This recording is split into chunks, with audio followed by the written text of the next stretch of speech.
and good day to everyone. The Scalabrini Migration Center and the Stella Maris Centers in the Philippines happily welcome you to this webinar on the topic Many Knots to Go Filipino Women in the Maritime Industry. Thank you for tuning in and joining our conversation today. My name is Marla Asis, Director of the Scalabrini Migration Center, and I am joined by Father Paulo Prigol, Director and Chaplain of Stella Maris Center Manila, who will be co-facilitating this webinar with me. Hello, Father Paulo. Hello, Marla. Welcome everybody who is there. Good morning, good afternoon, or good evening, wherever you are in the world. This is a very interesting seminar. We focus on women, the uniqueness of the women in our maritime industry. So, in advance, we say thanks to each and all of us here, especially the women. We shall begin today with a prayer and welcome remarks. And we would like to invite Marla to show us the program. Yes, so the program is pretty straightforward. We will actually begin with a prayer and a brief message by Bishop Ruperto Santos, DD. He's the Bishop of the Diocese of Balanga and the Bishop Promoter of Stella Maris Philippines. So, Bishop Santos, we welcome you.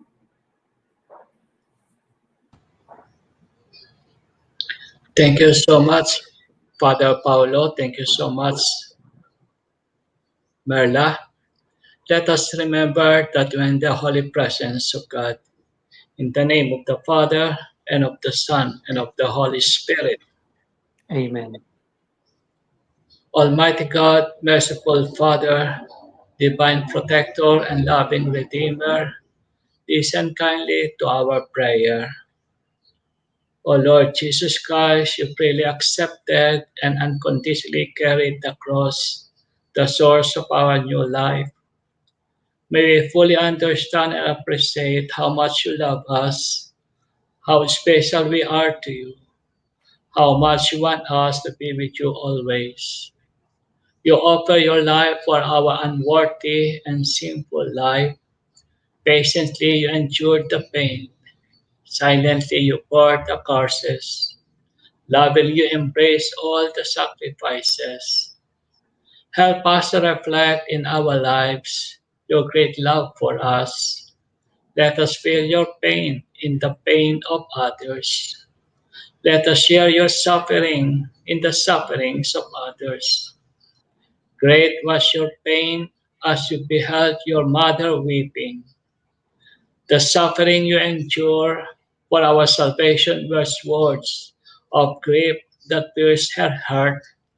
She carried a cross as heavy as the one you bore to redeem us. As we ponder her special role in your saving mission, we think of all the women who look up to her as their model and strive to live a life like hers, sharing the cross that is made heavier by our indifference and thoughtlessness. We sincerely pray for all the women in our lives. O Lord Jesus, Lord, you be the source of their hope when they are frustrated. Be their consolation in times of grief and pain. Be the source of joy and peace that they seek to provide at home. Be their strength and protections in their journey through life. O Lord Jesus, show us how to be a blessing and grace to all women, as you were to your own dear mother. Grant us the grace to treat them with respect, to discover new ways of expressing our gratitude for their caring and loving presence, their patience and understanding, their kindness and generosity, their readiness to share the joys and pains, the successes and the failures that we experience in our lives. Teach us to value and cherish them as the special people in our lives that the Lord meant them to be. This we humbly implore you through the intercession and guidance of the Blessed Virgin Mary, a woman, your mother and mine, our model. Blessed Mother, Star of the Sea, pray for us. In the name of the Father, and of the Son, and of the Holy Spirit. Amen. Thank you very much, Bishop Santos, for that beautiful prayer. And especially in the maritime sector, it is very inspiring that Stella Maris, no, Star of the Sea, is a woman. No? So we look to her, the seafarers and the seafaring community and the people of the sea look to Stella Maris, no, Our Lady of the Sea, for protection and guidance and inspiration and strength. We thank Bishop Santos for his availability to join our webinar this afternoon. And perhaps, Bishop Santos, you have a brief message and some greetings for, especially for our women seafarers.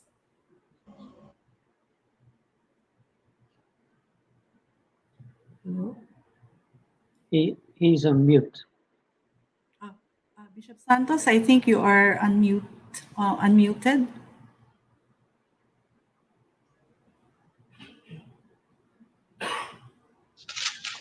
With this uncertain and unprecedented time of COVID pandemic, there is a loving and caring woman whom we can turn to, run to. She will surely take us under her maternal embrace and protection. She is our Blessed Mother who will intercede for us, will comfort, and will console us. Like she did at the wedding at Cana in Galilee, when through her Son Jesus Christ the water became wine, surely in our present situation, there will be hope, there will be help and healing. In our situation today, we need inspiration, we need encouragement. And right now, our women, especially in the migrant and maritime ministry and industry, show us how to be responsible, how to be resilient. They have shown to us by their services and sacrifices how to be strong and how to be credible and competent in every aspect of their works. Through them and with them, they have shown to us and to the whole world the true face of the Filipina, of our country. Us who are hardworking, us who are helpful and honest. And this is the right time and moment with these many knots to go, Philippine women in maritime industry, that we show our gratitude and appreciation. And to show our gratitude and appreciation, we are very thankful to the Scalabrini Migration Center for our distinguished speakers and sharers, because through them we can learn, and learning we can lead how to protect them, how to promote them, and how to accompany them with our caring words and deeds. And they can feel that even though they are far from us, they can feel that we are one with us, united with them, and we are journeying with them. And together, knowing we are thinking of them, working for them, and they are working for us, we can bring them safely back home. We need inspiration, we need encouragement, and now we have these women in the maritime industry to give us what we are looking for. They are like our Blessed Mother, the shining light in the journey in the land and the sea. Thank you so much for SMC. Thank you so much for our speakers and sharers. Maraming salamat po, Bishop Santos. Thank you very much, Bishop Santos. And of course, we are organizing this seminar together with the Stella Maris Centers in the Philippines, with the support of Stella Maris UK. So we celebrate the whole month of March in the Philippines to commemorate the struggles women have won toward gender equality. But with persisting barriers that block women's participation in certain spheres of life. And one of those sectors where there is a clear gender gap is the maritime sector. Globally and in the Philippines, the transport industry is predominantly male. And within the transport sector, the maritime industry continues to be regarded as a man's world. The challenges to dismantle structures and perceptions that limit women's entry and social mobility in the maritime industry are formidable. This webinar aims to uncover what needs to be done in various arenas: in public education, in the curriculum of maritime institutions, in policies and programs of government agencies, in the policies of shipping companies and crewing agencies, as well as the conduct of seafarers and sea-based sectors on board vessels. So these are necessary to promote gender equality in the maritime industry. Note that the maritime industry consists of two sectors, the seafaring part and the shore-based sector. This webinar brings together the perspectives of those representing a key government agency, a maritime educational institution, a women's organization advocating for gender diversity, a trailblazer in the industry, a crewing agency leader, and an academic who has done studies on many aspects of the maritime industry, including the shipping vessel as a workplace. So we have shown you the program earlier, and it's pretty straightforward. We will begin with the first three sets of presentations, and then we will have a short time for a few questions before we proceed to the second part of the presentations. So I think we can get started. And also, in the meantime, if you have comments and questions, please use the chat box for that purpose. So our first speaker is from the Maritime Industry Authority, or Marina. Ms. Nenita S. Atienza is Director 2 of Management Information System Service of the Maritime Industry Authority. She has been with Marina since 1983, starting as a working student and rising through the ranks. Through the years, she has been exposed to various aspects of maritime-related activities in the areas of maritime administration, flag registry function, trade and fiscal policy measures, bilateral agreements, among various concerns. An accountant by profession and a holder of a master's degree in business administration, she has done further studies and attended various training programs in ports, shipping, and transport management at the International Maritime Transport Academy in the Netherlands, a refresher course in ports and shipping transport in Vietnam, and group training course in Tokyo, Japan. She was awarded as Model Division Chief of Marina in 2019. She is happily married with 3 children. So I'd like to invite now Director Nenita S. Atienza. Over to you. Marla. Good afternoon, everyone.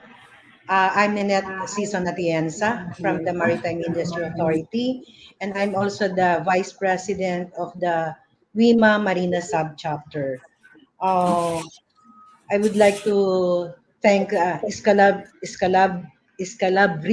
Migration Center and Stella Maris for inviting Marina to this webinar presentation.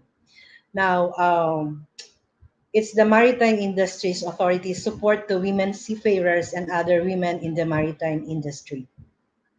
My outline of representation is straightforward. The outline will be the introduction, Marina's plans and programs, collaboration with women's group, women's recognition, and the way forward. For the introduction, the Marina provides the rights and privileges as men, shows the world that women have a place in the maritime industry. For instance, there were estimated to be more than 17,000 female seafarers, making up 3.8% of the total of the 449,000 working at sea in 2017. uh, Marina has been in full support and committed to uphold the gender and development in the maritime industry. The concept of gender analysis is an essential component and tool for mainstreaming relevant programs and policies for women in maritime industry. Of course, we fully support the UN 2030 for Sustainable Development, and the 17 Sustainable Development Goals, specifically Goal 5, achieve gender equality and empower all women and girls. For Marina's plans and programs, this is based on the 2020 Gender and Development Accomplishment Report. We have establishment of women statistics for women in the maritime industry for 2020. This is just only a record of those women who are applying for Marina in 2020. So we have this the Seafarers Record Book. Women apply for 3,183. For the Seafarers Identity Document, it's 5,383. The Certificate of Marine Profession, 3, and the Domestic Certificate of Competency, 26. Second, next please. We provide gender sensitivity awareness training program to different maritime sectors. This is the minimum service standards for Philippine registered inter-island vessels. We also encourages domestic and overseas shipping companies, operators to participate and collaborate with Marina on the formulation of the GAD plans and programs. We have also increased the knowledge and skills of motor banca operators in handling women and children passengers. Next, please. Gender-related concerns and issues are incorporated, uh, and it will be incorporated in all formulation of all maritime transport policies, plans and programs, activities and projects, like the 10-year Maritime Industry Development Plan and the 10-point agenda of the Administrator, Vice Admiral Robert M. Pedrad. Also, we have provided Malasakit Help Desk since at the occurrence of the COVID pandemic in March 2020, and we are continuously assisting the returning seafarers, especially our women, amidst the COVID-19 pandemic. We also provide an increased awareness and accessibility of women and children on social services and other welfare programs available. Next, please. We make maritime industry stakeholders gender sensitive and gender responsive. We promote the safety of the passengers during the pandemic. We also empower women employees of their rights in terms of sexual incidents. We also engage the personnel in all undertakings related to women at the national and international level. We also promote the safety of the men and women employees and stakeholders during the pandemic. Collaboration with women's group. We have continuously collaborated with the women's group organization to ensure that the concerns of women in the maritime sector are integrated in the plans and programs. Uh, we are also a member of the WIMA Philippines, and of course, we have, as I mentioned, we have this WIMA Marina Subcharter. We have also collaboration with WIMA Asia and Marina and the women in Maritime Asia forged an alliance by signing a memorandum of understanding in providing a space to support the women's role and position of significance in the development of the maritime industry in the country last November 9, 2020 at the Marina Central Office. Of course, and the women's recognition, we have also this promotion of women in maritime during the Women's Day and the Seafarers Day celebration, highlighted with the recognition and awarding of women seafarers and officers. Next, please. Also, during the Day of the Seafarer in 2019, we highlighted this at the PICC, the recognition of 10 outstanding women in the maritime industry. The awards were organized in support of the International Maritime Organization's I Am On Board campaign, which calls for gender equality in seafaring and greater empowerment of women in the maritime. Next, please. Next, please. As a way forward, next, please. As a way forward, the Maritime Industry Authority is committed to continuously integrate in the plans and programs the policies which will support the women in the maritime industry. We also would like to continuously showcase that women are at par with men in terms of working in the industry. showing an equitable and sustainable development with shared decision making and responsibility by adhering and implementing the GAD and empowering women in the maritime industry. So thank you so much for listening. Thank you very much, Director Ninette. I remember in the last webinar when we had Vice Admiral Empedrad, he did mention something about the gender and development agenda of Marina and the agency's commitment to pursue the various ways that you have identified. We will get back to you later because there are also a few questions that were submitted that I think would be best addressed by you, as representing the agency. And our next speaker will be introduced by Father Paulo. Father Paulo. Our next speaker in this webinar on female is a male. Vice Admiral Eduardo Santos. For those who know him, we also call him Vice Admiral Ed. He is a retired AFP and he served in the Philippine Navy for 33 years and was the 23rd Chief of Navy in the Philippines from 1996 to 1999. We have to take notice that he is and was responsible for the initial modernization of the Philippine fleet. Vice Admiral Ed is a graduate of the Philippine Maritime Academy in 1996, and he earned his MS Computer Systems Management at the U.S. Naval Postgraduate School in Monterey, California, and attended a Naval Command course at U.S. Naval War College, Newport, in Rhode Island in 1993. Upon retirement from public life, Vice Admiral Ed became the first president of the Maritime Academy of Asia and Pacific, the famous MAP, which is a private full scholarship school developing officers for the World Merchant Marine Fleet, a position he holds up to the present.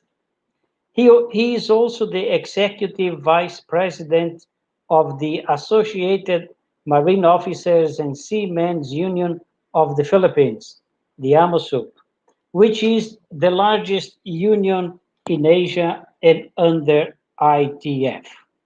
Currently, he is the president of Bagong Bayani Foundation, Inc., president of the Nautical Institute, Philippine Charter.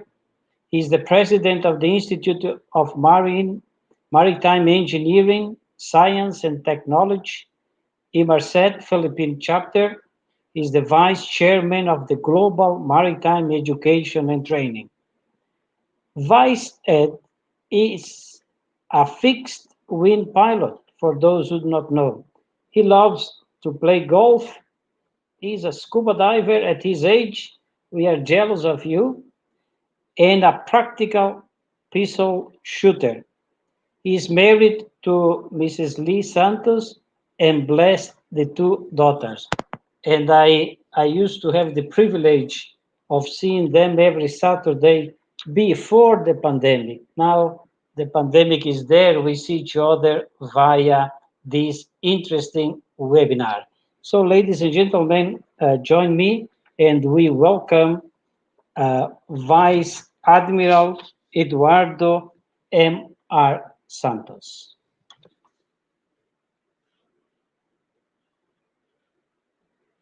Vice, ang mic ninyo po. Thank you, Father Paulo, for your very long introduction. Let me also thank the Scalabrini Migration Center, Dr. Aziz, and of course, Stella Maris Centers, Marina, Father Paulo. Let me also greet Bishop Santos, no relation. The other speakers, ladies and gentlemen, good afternoon. I would like to thank the organizer for giving me this opportunity to say a few words this afternoon. And let me say that let me greet everyone a meaningful and beneficial Women's Month of March. Let me say that indeed the title of your webinar now is truly very creative, it's very appropriate, and it's a fitting simile to our problems in the maritime industry for women today. And so, because the title is Many Nuts to Go, and you can refer to nuts in two ways.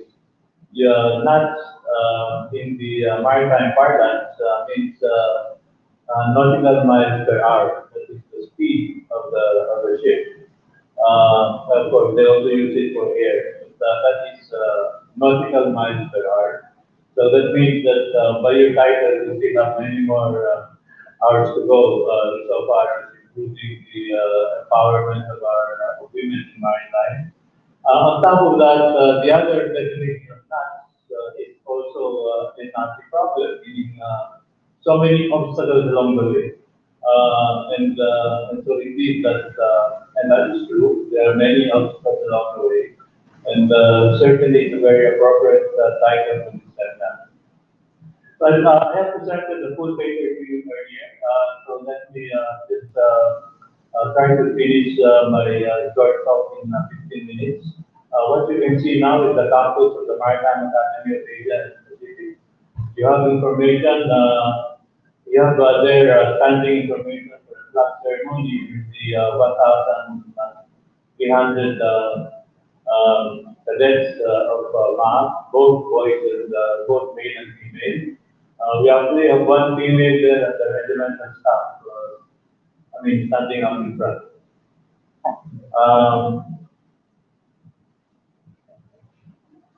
So I start with this afternoon. I start with the short introduction, and then look at the current situation, and after that, what we're doing at MAP, and finally some recommendations.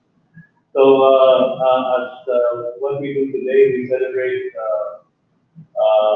For this month, we celebrate all the achievements that our women folk have done in the maritime industry, and we constantly, always, renew the call for equity in gender.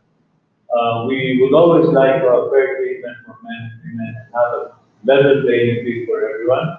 As has been stated many times, seafaring has always been considered as a man's world.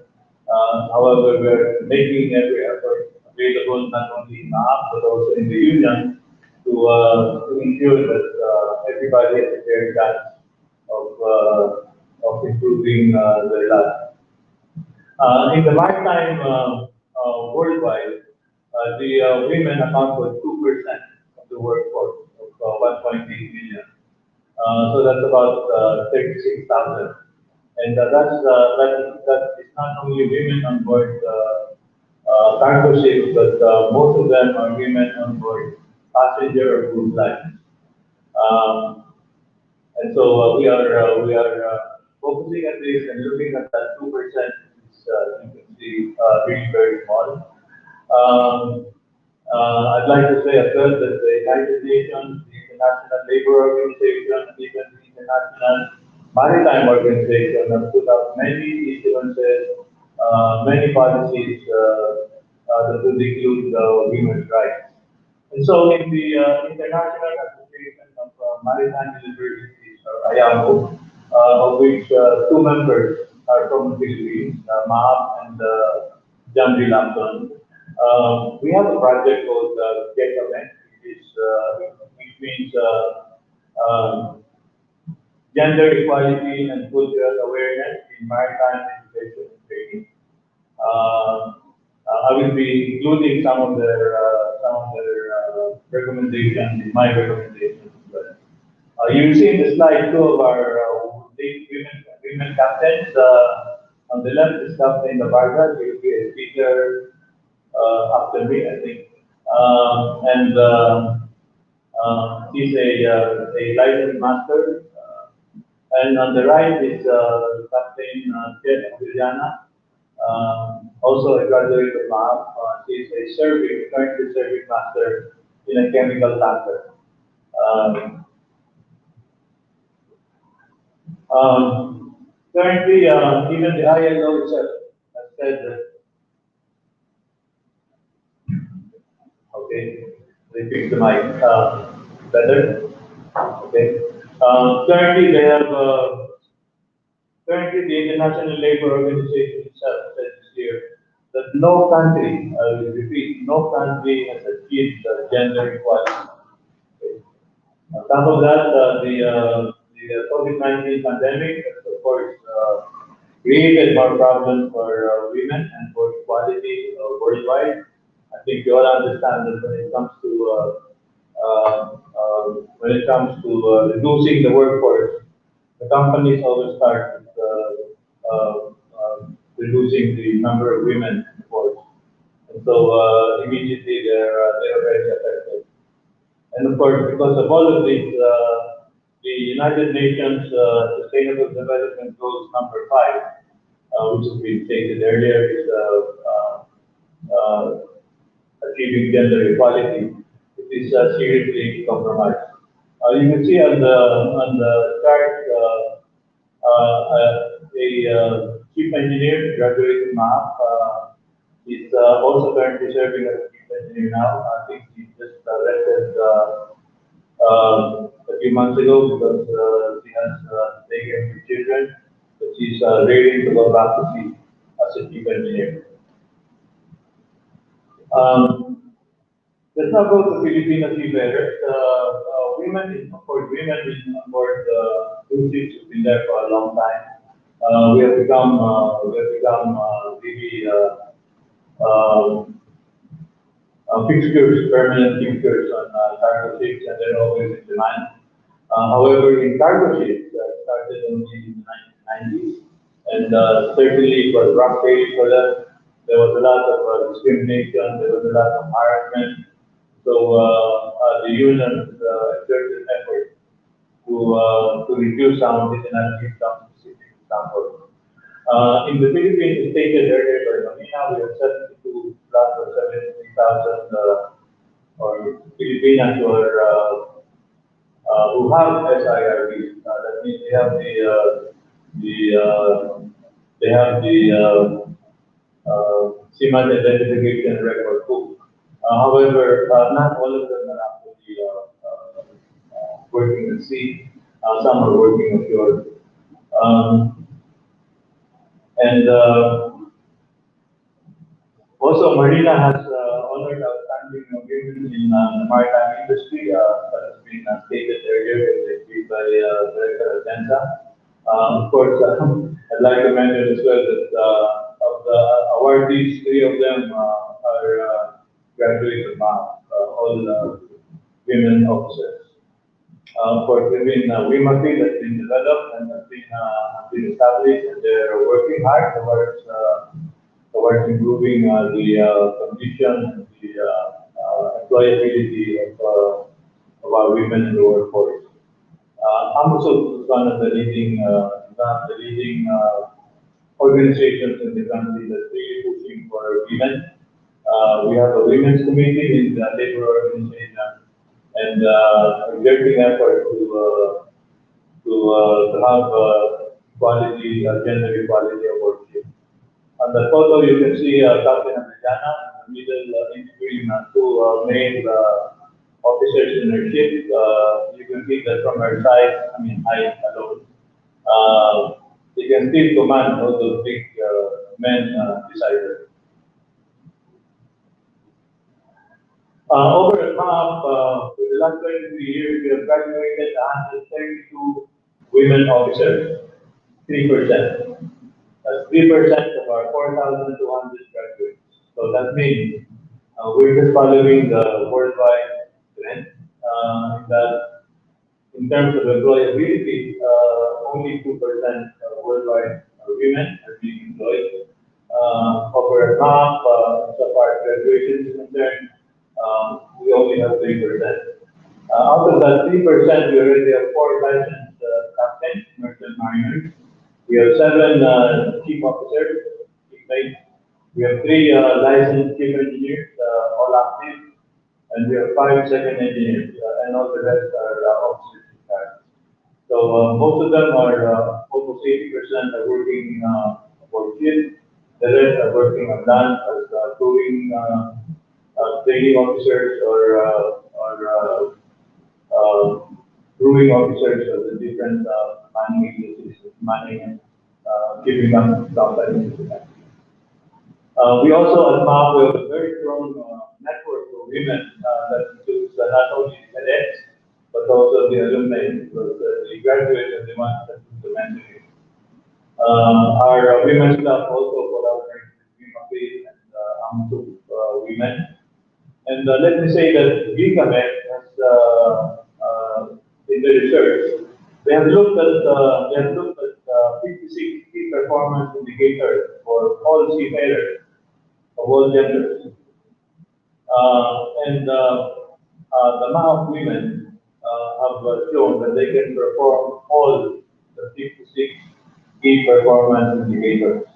So in other words, if you ask them to do anything that the men can do, the women can do as well, maybe even better.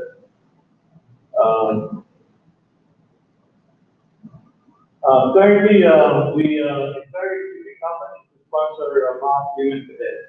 The reason why we are 3%, we do not stop women from females from taking the exam. However, since all our cadets are scholars, it is the shipping company that pays for the tuition for the studying. If the shipping company will not get women, then we have to convince them to get women. If they are not convinced, then we have no choice. We have to deal with that. We encourage cruise lines to hire half graduates. Cruise lines do not get Filipino cadets, but they would rather get Filipino officers. And I myself have personally gone to Miami 3 times, overnight visits. I've talked to the CEOs of the big companies, Royal Caribbean, Norwegian Cruise Lines, and the others, pushing for employment of our graduates. Before the pandemic, we were able to board 8 of our officers on their ship. And let me say that I'm still trying to push this because it has more flexibility, especially the married officers. They are 3 months on, 3 months off. So after 3 months of work, they can go home and still see their babies as babies, as opposed to working in a cargo ship. They're out for 9 months. When they leave their babies, when they come back, the babies are already toddlers. They're walking already. As I said, we also have women's staff. And our recent programs, we have been developing seminar workshops, pre-departure briefing for our female cadets going on board ship, and we have asked the graduates, the women graduates, to be the ones to do the pre-departure briefing, so that they can share some of the secrets or some of the things that the men did not be able to tell them. So we let the women do that. We also have webinars on the new normal for women. Over at MAP, we are following the recommendations of the Government Project. We practice consistency, diversity, transparency, inclusivity, which includes everybody, and we use gender-neutral approaches to eliminate bias in the campus. We want to ensure that the campus is safe and secure from gender discrimination. On my recommendations, I suggest that we continue on research projects for women in maritime. There's still many things to be studied, and there's still many ways that we can essay, we can look into in order to improve the conditions of our women aboard ship. Second, there must be zero tolerance of sexual harassment and discrimination. I've had many actual examples of I myself getting into the picture because getting into the situation because all my women cadets have direct contact with me, and of course we have a 24/7 We have a 24/7 communications with all of our women cadets on board ship.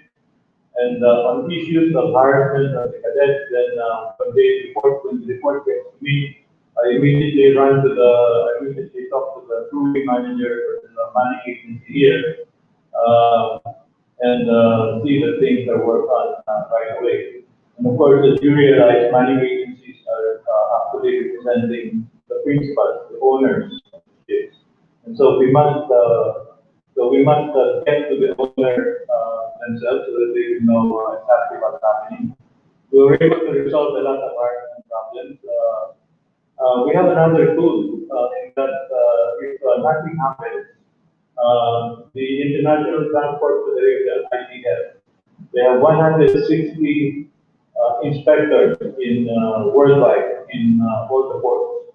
And so we can get in touch with the ITF inspector in the Pacific port. When that ship, where there's a harassment or there's a discrimination going on, that has created stress in the problems to the women seafarers. When that ship hits port, the first thing that the inspector will do is to look for that woman victim and either bring her ashore or make a report to the master so that things can be settled. And we have done this many times, and even for non-MAA cadets, any woman seafarer who has a problem, they can come to us. They can come to the union, and we have 170 representatives in all the ports that will be able to act right away on any report.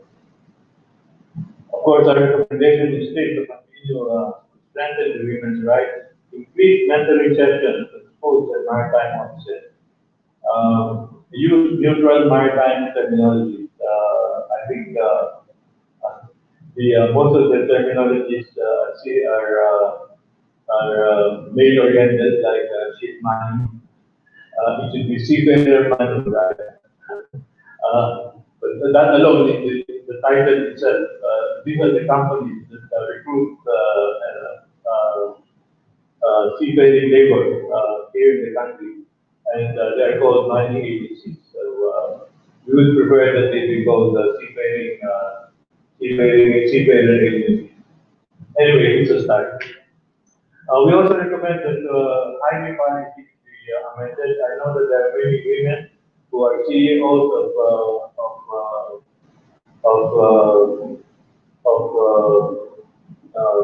seafaring companies or brewing companies here in the country, and perhaps they can help in the policy making in this aspect. Of course, we know that they must comply with the requirements of their principals.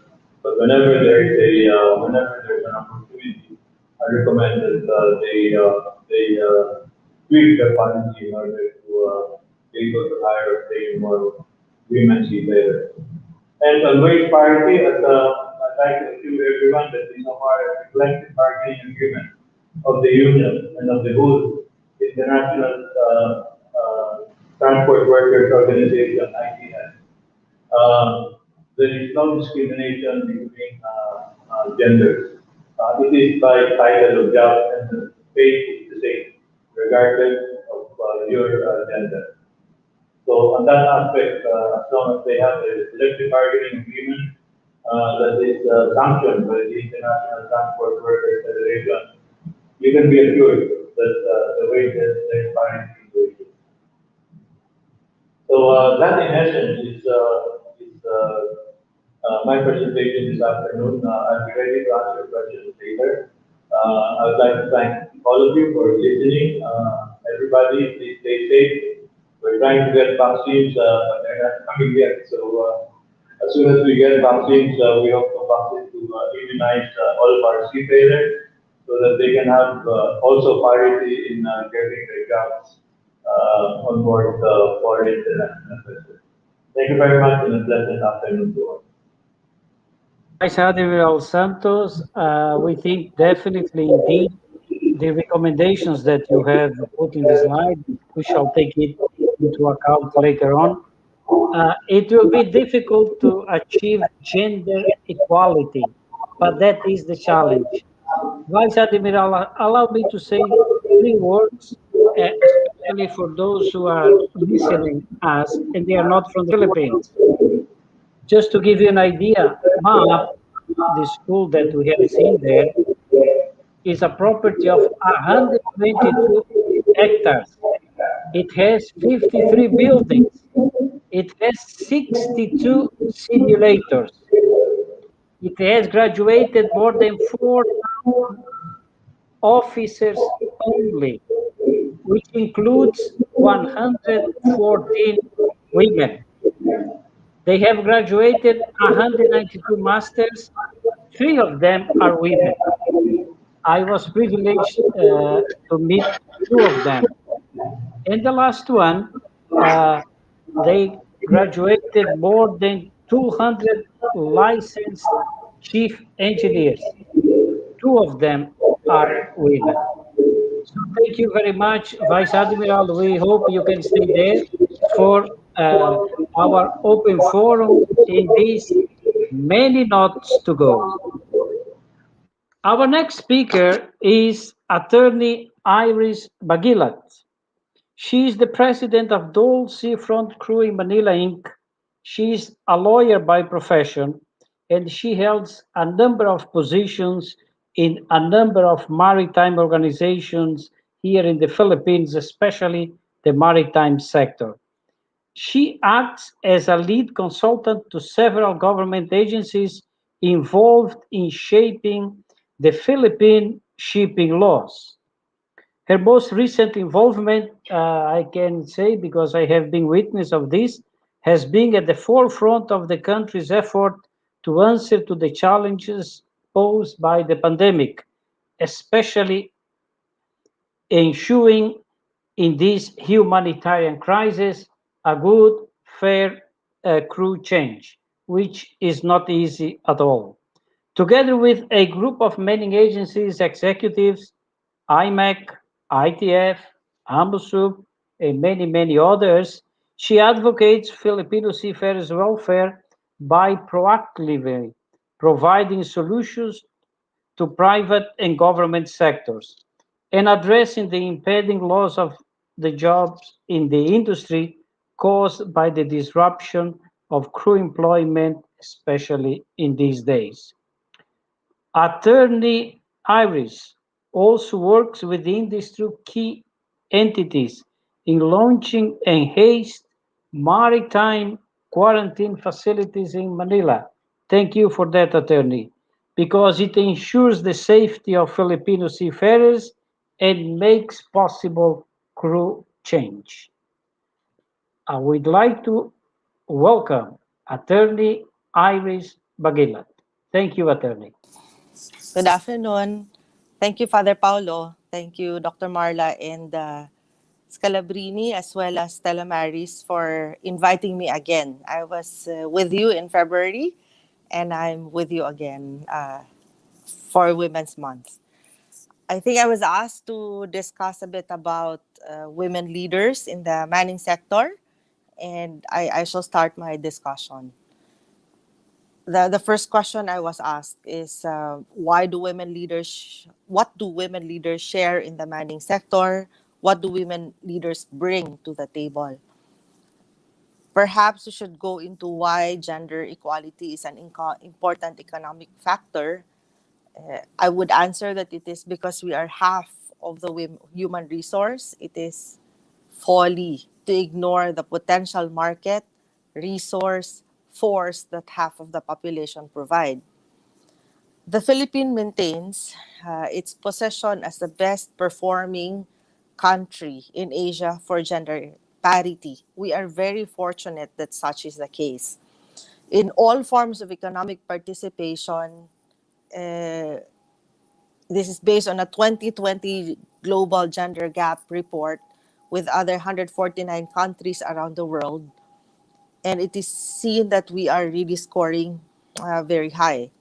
So during the World Economic Forum announcement, we landed at the 16th place with 0.781 overall mark, which gives it a gap over other superpowers like Japan, which is number 121, United States, number 53, UK, number 21. So in our Philippine scorecard, economic participation and opportunity, we are ranked 14. When it comes to political empowerment, we are ranked 29 in the world, over 149 participants. And educational attainment, we are ranked 37. And in health and survival, we are ranked 41. So according to the 2020 Global Gender Gap Index, the country's overall score can be because of the following. We have more women than men enrolled in secondary and tertiary education. Number two, we have women dominating leadership professions, professional careers, and senior roles. And number three, we have low wage gap and high economic opportunities. For shipping, it is not an exception to any economic undertaking. The rationale for closing the gender gap also applies. There was also a time, particularly in manning, where high positions in the country's mining industry were quite a rarity. As they say, like most in shipping, mining was quite a proverbial male territory. This has not been the case, though, in the past years. And along with the rising popularity of Filipino seafarers in manning global fleet, women's position at the top also saw a stark increase, may it be on board of vessels as officers or as company executives. There are also other transformation taking place when the industry started growing and needed more structures. Ship owners who were investing their resources in the Philippines and wanted to make sure they had a steady supply of high-quality Filipino seafarers preferred to partner with individuals with business background and given the diverse requirements for a mining agency. There was a natural transition that a mining agency is actually a human resource firm that helps ship owners recruit and manage people working on board a vessel. The initial business model of mining agencies were to partner with, for example, retiring seafarers. But as the industry matures, business models become more varied, and having executives with management and leadership experiences become a choice.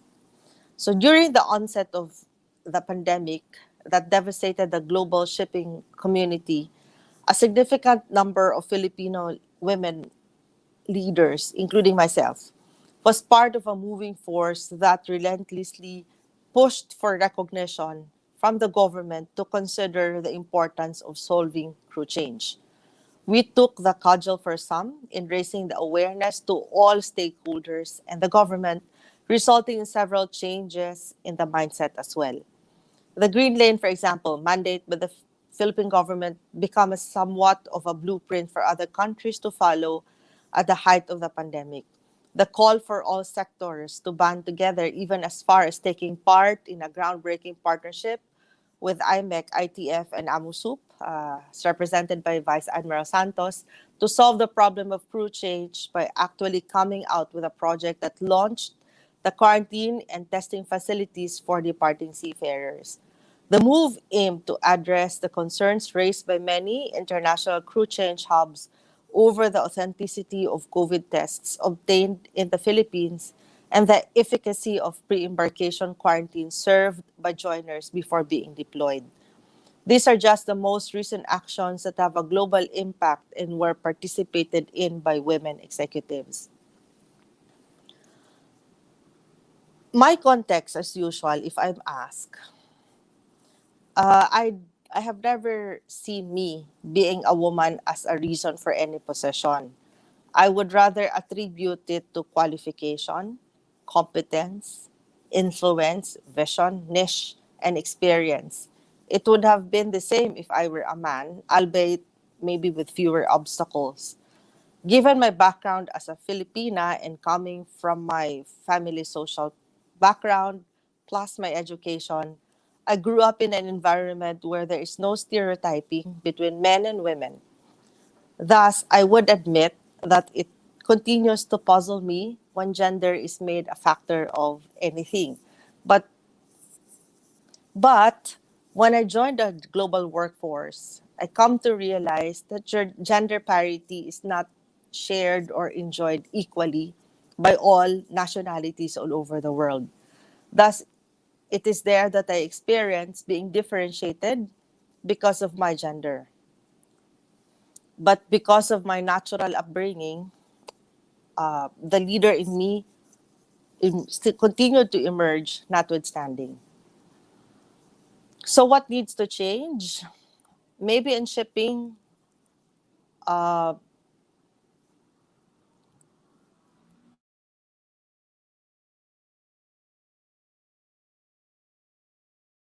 granted that women lead, dominate, own, and take decisions. Shipping as an industry could learn from the Philippines scorecard, and then we focus really to have more participation, economic participation and opportunity for women, political empowerment for women, educational attainment for women. All these things we can still learn in shipping. It is very different from where we come from. Globally, it is not the same. And being a very niche industry, we do see that there is still a need for more push for women, especially on the seaside. In the shore side as well, in the Philippines, we experience it very differently, but it is not the same in other countries. So, with that, I support the move of IMO to really push for more women agenda and all these initiatives that we're doing. For my end, this is why I take speaking opportunities. I try to be as visible as possible so that I can, in my turn, also set an example, however way it is, or forge women forward by talking more about my experience as a Filipina leader. With this, I end my talk, and I look forward to receiving your questions. Thank you very much, Attorney, for the information of the body. She has a number of meetings, not meetings, and yet she is there. I just would like to say, Attorney, I know that you are very particular with details and you only look into high standards. I think that is why it made you successful. Hopefully, thus, the success, Attorney, we bring to what you are saying, to bring more gender equality in these many knots to go. Thank you, Attorney. We hope you have some time for possible questions. Marla, please. Thanks a lot. Okay, yes. Thank you very much, Father, and thank you to our first three speakers. I think we can take up a few questions because also there are some questions on Facebook which we have tried to address, but also some of our registered participants sent in some questions. I think what I'd like to ask maybe our first three speakers is this very general question about opportunities for women in the maritime sector. No, the IMO, the International Maritime Organization, launched this program to expand opportunities for women in the maritime sector way back in 1988. And then in the presentation of Vice Admiral Santos, in terms of opening the doors of MAAP to women, he mentioned some statistics like 3% of their student population now and 3% of their graduates are women. And then we have the example of Director Nenita Atienza in Marina, and of course, Attorney Iris Baguilet in the crewing agency. In the crewing agency sector as women leaders, no? I guess in the shore-based aspects of the maritime industry. So I'd like to ask our three resource persons, what opportunities really are there for women in the maritime sector?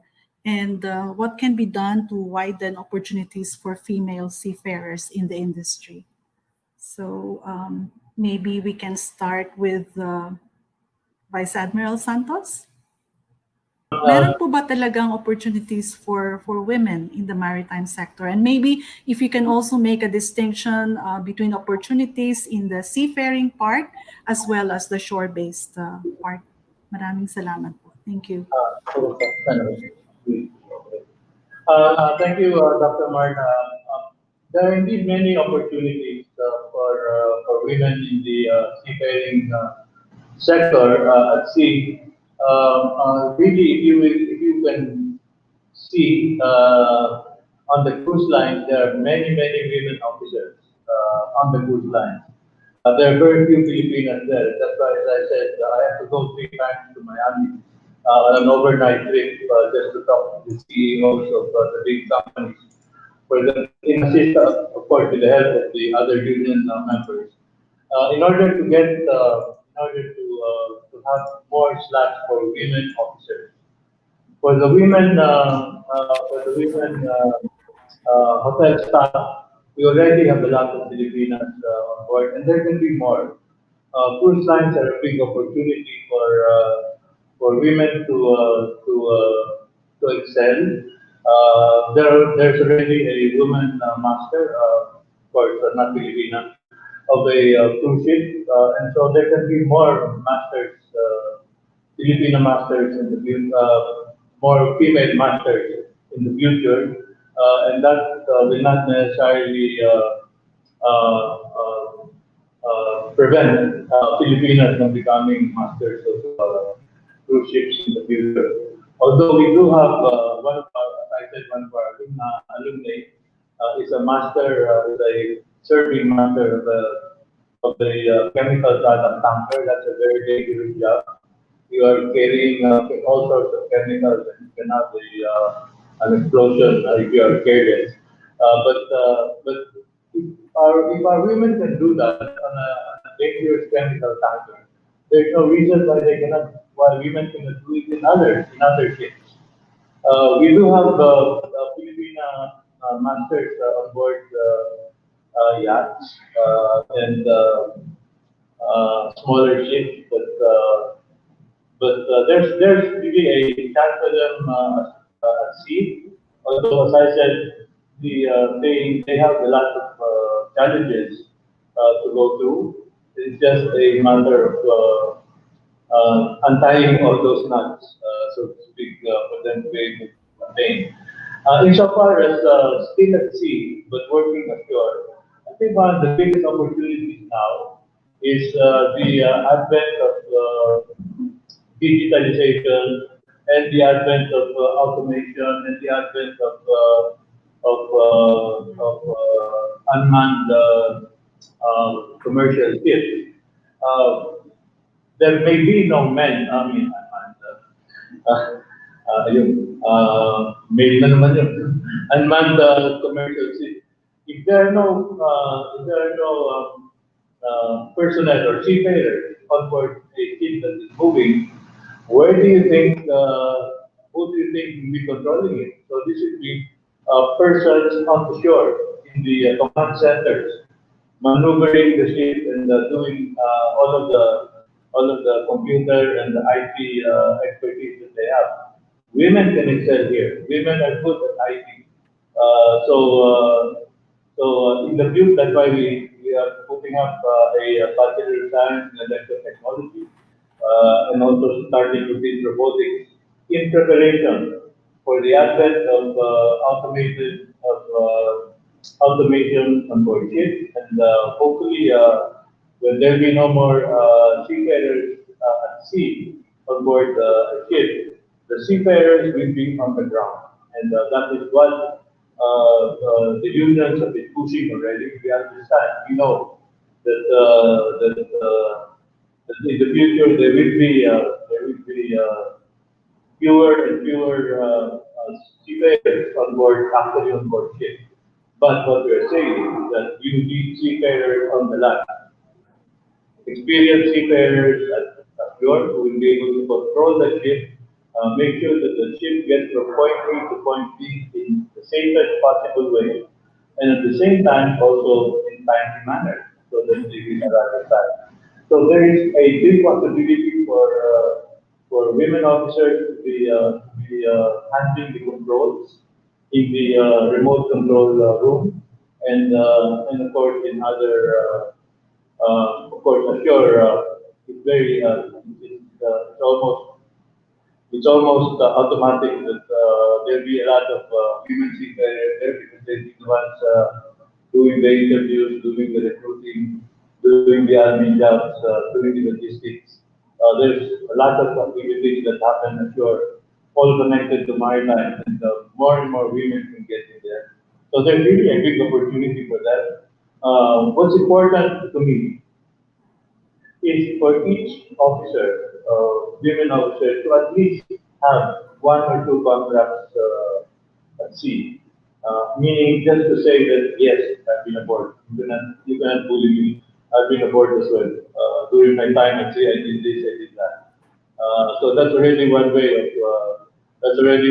of reducing the discrimination. Because after that, the maid will say, "Oh, what ship did you go to? To see Papareho pa tayo." So so there. To me, that there's still a lot of opportunities about kids, but we have to really educate them and make sure that they're prepared for all of these opportunities that are available to them. Okay. I hope that answered your question. Thank you very much. I'd also like to invite Director Nineth and also Attorney Iris to speak to that question. And if I may make one additional question that was also sent to us, if you could also say something about the pay of, the salaries that men and women get receive in their seafaring or shore-based jobs. So may I invite Director Nanette, please, first, and then Yeah, Attorney Iris. good afternoon po. Well, in addition to Vice Admiral Santos' statement, of course, there are a lot of opportunities for women in the maritime sector. One is, of course, we are inviting them to join the government, the Maritime Industry Authority, sir. We're looking for uh, METS, yung Maritime Education Training Standard Supervisor, the Board of Marine Examiners. So nowadays po, government jobs are starting to get attractive. Who knows, they may be interested to join us. We have also the Philippine Ports Authority, the Philippine Coast Guard down the line. Of course, there are already the maritime lecturers or instructors. These are still dominated by our men, but of course, opportunities for our women seafarers or our women maritime in the maritime industry.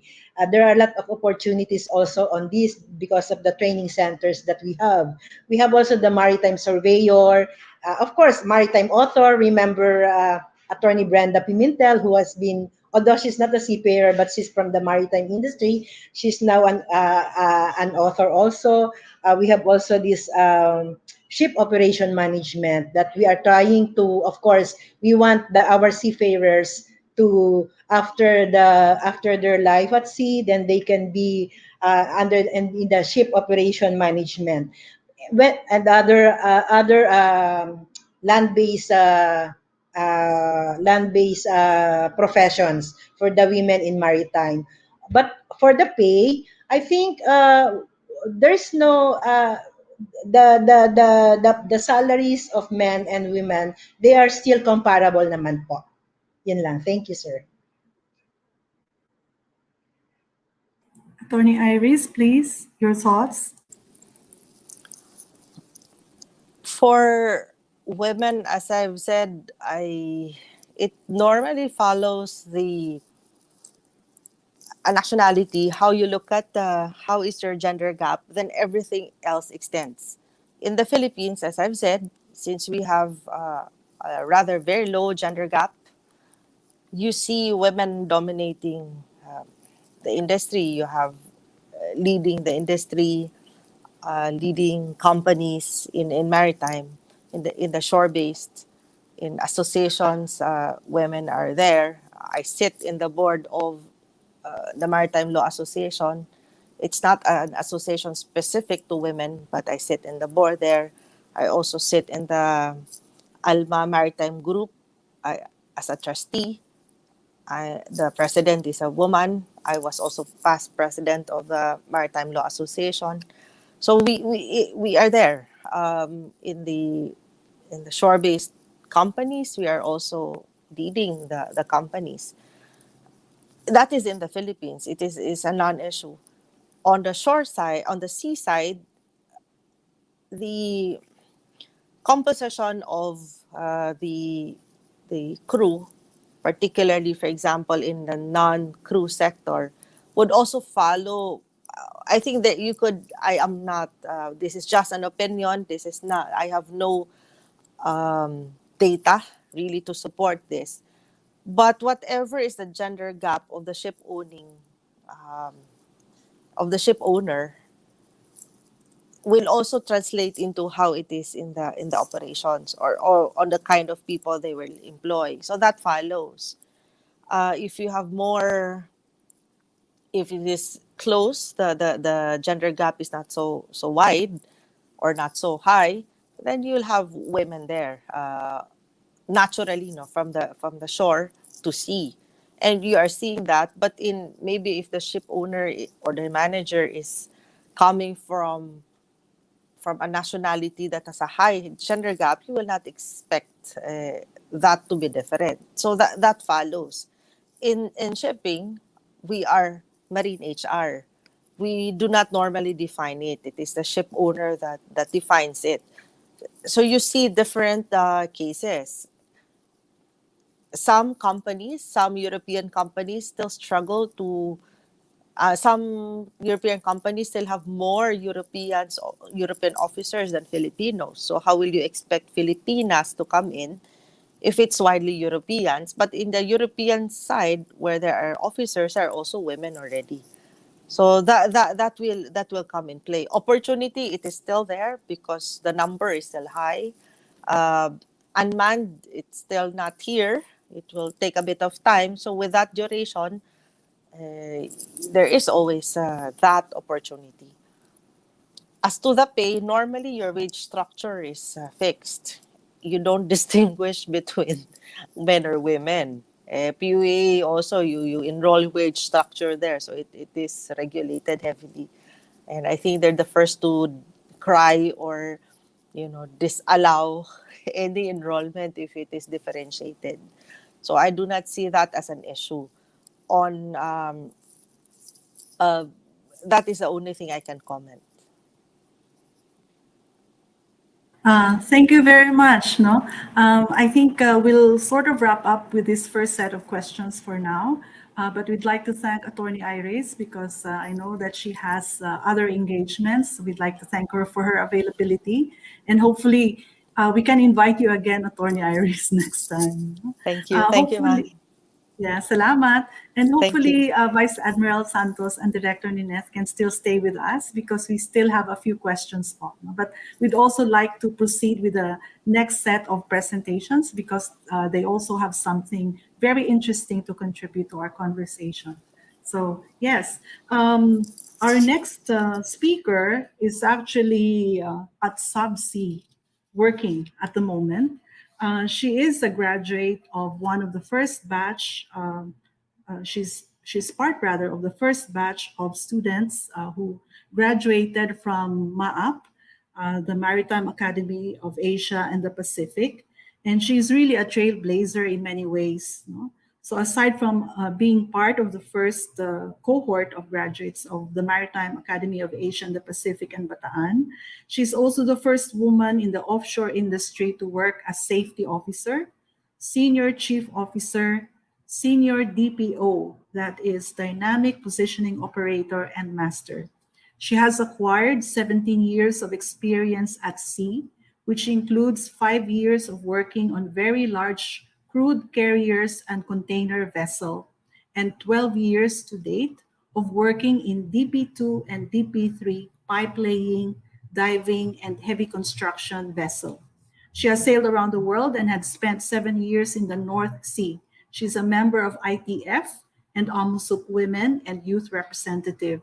When she's on shore, she shares her knowledge and experience as a maritime, DP, and safety instructor. Beyond her maritime engagements, Captain Jasmine Costello Labarda, is also a writer, music lover, and crazy dancer, according to her description. She's a good friend, a loving family member, and a person giving her best to share light and kindness wherever she is. She continues to learn and share because life continues to teach and give. And so we will have her video presentation, which she kindly prepared while she was still on quarantine somewhere in Africa.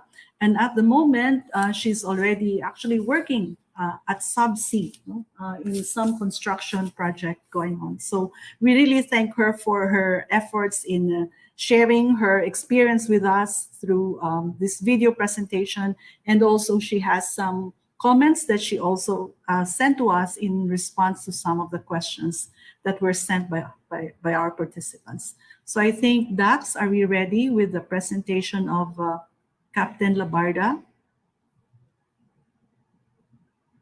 Organized by Scalabrini Migration Center and Stella Maris Center of our contribution in the industry. I am actually a graduate of MAAP, and as you know, I'm presently about to join the vessel. I am part of the first batch from Kamaya Point, and I started my career in the container and tanker vessels with one of the largest, or if not the largest, company. And then at some time in 2009, I moved into the oil and gas industry, or the so-called offshore. And I've got experience in DP2, DP3 vessels, pipe laying, diving vessel, and construction vessels. And I've been around the world. I would just like to take this opportunity to give us a little bit of a history and understanding of what we're trying to do here. Today, this month of March is the International Women's Month. That's why we're greeting each one a Happy International Women's Day on 8th. That was 8th of March. But the whole March is internationally, it is celebrated as the Women's Month. One of the themes this year is choose to challenge. Just a trivia, do you know, if we're going to trace, I was not able to create a PowerPoint presentation. I hope you don't mind, but I hope you could get something from what we're going to share with you. So, trivia, challenge, the word challenge, if you could trace it back through Middle English, I'm sorry. The spelling is kalenge. If from challenge, you remove the H, and then only one L, kaleng. And Old French, isang L lang, one L, challenge, and all the way to the Latin calamari, anything. It all turns out to mean accuse falsely. Yung word na yun, the kaleng, it accuse falsely. That means a challenge is simply not the truth, or it's something that is made up. It means it's not yet done, or it's not yet true, it's not yet achieved. Let's say, for example, that's why we're choosing, it says choose to challenge. Way back in history, we were, if you could remember, slavery was very, it was part of the books or history, slavery. During those days, okay, slavery was accepted because everyone thought it's included in the Bible, slavery. And then time goes on, they realize, no, it's not. Then they changed. That's why there's equality. That's why there are movement there. But to get away with slavery, we're equal in race. And then women, before then, there was part of a history wherein we know that women were not allowed to vote. And then women are only to stay at home, tend to the family, take care of the kids, and that was all. And then we challenged that. People challenged it because it's not yet the truth. It's not yet achieved. So they challenged it, and then now women can vote. It's normal now for women to work, although not in all parts of the world, but we know there are improvements. But it's still, that's how humanity has been all about. Humanity is all about trying to think of a place or a group or wherever or whomever to, I don't wanna, to, they would like to fight over. Ano, hindi naman. Gusto nila laging may, can't find the right words. Gusto nilang laging may minamaliit. Gusto nila laging may angat sila. Pinagkukumparahan. Ganun ang mga tao. Kaya nagkakaroon tayo ng challenge. That's why we have challenge. And then this year, we are encouraged. The theme is choose to challenge. As you can see, slavery, women not allowed to vote, and so many things. Meron pa ngang, di ba, sabi nila, there has been still discussions, or even before, sabi nila, the world is flat, the earth is flat. And then sometime later, it was proved or said that it's a blade spheroid. And then meron pa rin sabi, triangle or pyramid. So there are still challenges sa truth na yun. So we really don't know. So who knows the truth, basically? Kasi kung babalik, if you're going to trace back history, everything keeps changing. At one point, they say slavery is okay, and then later on, they said it's not. At one point, women are not allowed to vote, and now it's allowed. Although there's still sufferings or there's still inequality, but there has been improvement. You see, kumbaga, change. May changes lagi. Kung ano yung truth na akala na noon has been changed, has been challenged. So it's the same thing as having women work in what we call male-dominated profession. It's not yet, that's not true. It's not yet achieved. Now women are welcome, or it's normal for women to work in a male-dominated profession. But even though it's not yet achieved, even though nobody's proven it true yet, pero we know we can. There have been many achievements, and gusto rin natin i-tackle yan dyan. So what have been the challenges of women in the industry? It mostly same for professionals and students alike. In the Amos of Women, we have our values. We have set our values, and one of that is about respect. Both for a student or a midshipwoman or a cadet, ang challenge, or even for someone with working ashore or on land, ang challenges dyan is people tend to forget the basic manners like respect. Respecting the differences, respect or embracing new ideas. Sometimes, pag hindi ka fit in, ayaw na nila. So, nawala yung respeto. It's all about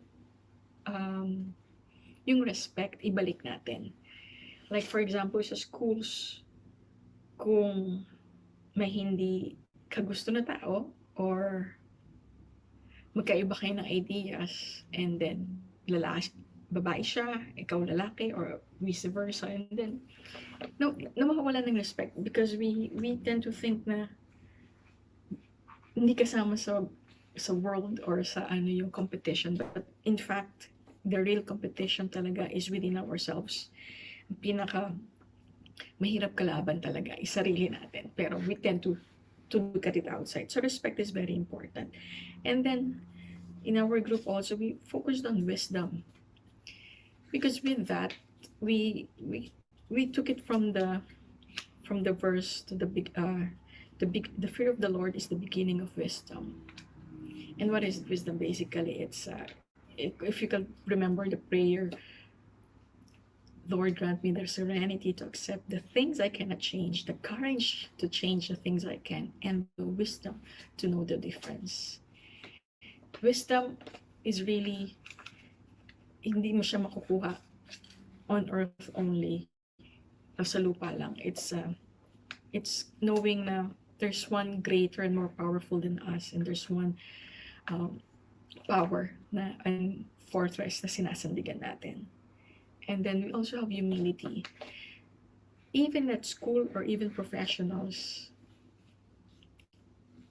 people when they reach a point in their lives na may na-achieve sila, sometimes, oops, may na-achieve ako, I was able to overcome this traumatic event or this very challenging situation, and then they tend to look down on people. And sometimes people say they're humble. Actually, if you're humble, you wouldn't have to say you're humble. Let other people talk, because if you said you're humble, then that means you're not humble na. So it's all about whatever we have achieved, whatever we have done. Yes, we celebrate it. And then tomorrow, the following day, it's another day. We start again. I've always say to everyone, I've realized it before at a very young age, na the reason why our stripes are in the shoulder, it's because so that it won't get into our head, and the more stripes that you have, it's the more opportunity for you to serve. Hindi yung dapat pasok sa ulo mo. And then courage. We also have the values of courage. For both as a student and professionals, sometimes it's very difficult to raise or speak up. And the fear is there. Maybe you're not supported. Maybe no one will believe in you. Then again, challenge. Speak up. Take the courage. Because if you keep quiet about it, you're embracing or accepting that discrimination, abuses are allowed or accepted. So, kapag tumahimik tayo, ibig sabihin, tinatanggap natin na normal yung inequality. But if we speak up, if we take the courage, that means we're thinking about the next generation as well. And then, we also have the values, service. Service is because, at the end of it, we have to do it internally. Magsimula ka muna, we have to strengthen ourselves within, because when we go outside, people will try to change us. There will be different values, or there will be lots of questions. They will doubt our beliefs, our dreams. But if we have overcome that, kapag tapos na tayo sa level na yan, our next step is greatness or giving service to others. So that's why we are always supporting each other in the women's group, especially na every achievement of everyone is being celebrated. And I would like to share it with everyone na in the Philippines, there have been so many accomplishments of women, both on land and offshore or at sea. We have, even before, meron na tayong mga engineers, women, chief engineer Nina da Silva. We have Captain Maria Cristina Havillana on tanker vessels. And even before that, mga nauna pa sa amin, we have also sa local, although I haven't met them, pero we have may mga mga nauna sa amin sa PMMA or other schools din na nasa Batangas, or may mga kapitana na or nagbabarko. And also, meron din tayong we also have women who have high positions in the offices. We have Grina Belduran, we have Daryl Sabiana sa Solstad, sa Torm, si Grina Bell. And we have excellent women we look up to, like Ms. Maylin Burillo from OSN. Na I worked with her she was our general manager in Maersk Line when I was there. There are so many accomplishments, and then ang mga women natin, although they have challenges applying, some of them have applied 250 times, some 80 times, pero they never gave up. Even though they're number one in school, even though they have awards during college, or number one during the entrance examination for the applicant, they will just be turned down, and they will just receive the comment like, you're a woman. So those are still the challenges. So what can we do with that? I hope the AMOSUP is very supportive. They're sending members to represent or include in the International Labor Organization. We're very active also in the union with our partnership with other unions, understanding each other, learning from each other. And what can the offices or crewing agency or shipping company could do is, again, emphasize the rule, I mean the law and the regulations, eliminate violence, have a support na kapag if there are complaints, if there are issues, make there should be a hotline and also procedure to follow, because nowadays even if there is a situation and then it will just be a matter of who you know. There are so many complaints or there's so many issues that have not been attended to, because again, that's a challenge. Yun yung norm, that's the norm that you have to challenge. Hindi pa sanay, hindi pa ina-accepted. But I hope there will come a time wherein we don't have to challenge it because we know it has been achieved, that as human beings we're all equal, and we just have to, although it's very difficult, although we've been raised to think that it's not, but every one of us here in this webinar, we have a role to play to challenge that. And we know together there will come a time, or we're achieving it now, andun na tayo, but hopefully we're gonna be embracing it fully. An equal world, not only for us, but also for the next generation to come. Thank you.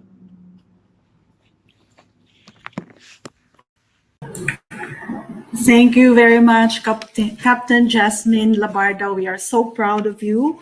At the moment where she is now, she's the highest ranking official on board who is a woman and from the Philippines. I'd also just like to add a few things because Captain Jazz also sent a few more comments in response to the question on how can a safe space be promoted in the industry so that more women will join the industry. And she has a very short answer. In her short answer, she said that she could summarize the actions and as well as the attitude that are needed in three points. One is genuine acceptance, continuity, and sustainability of actions.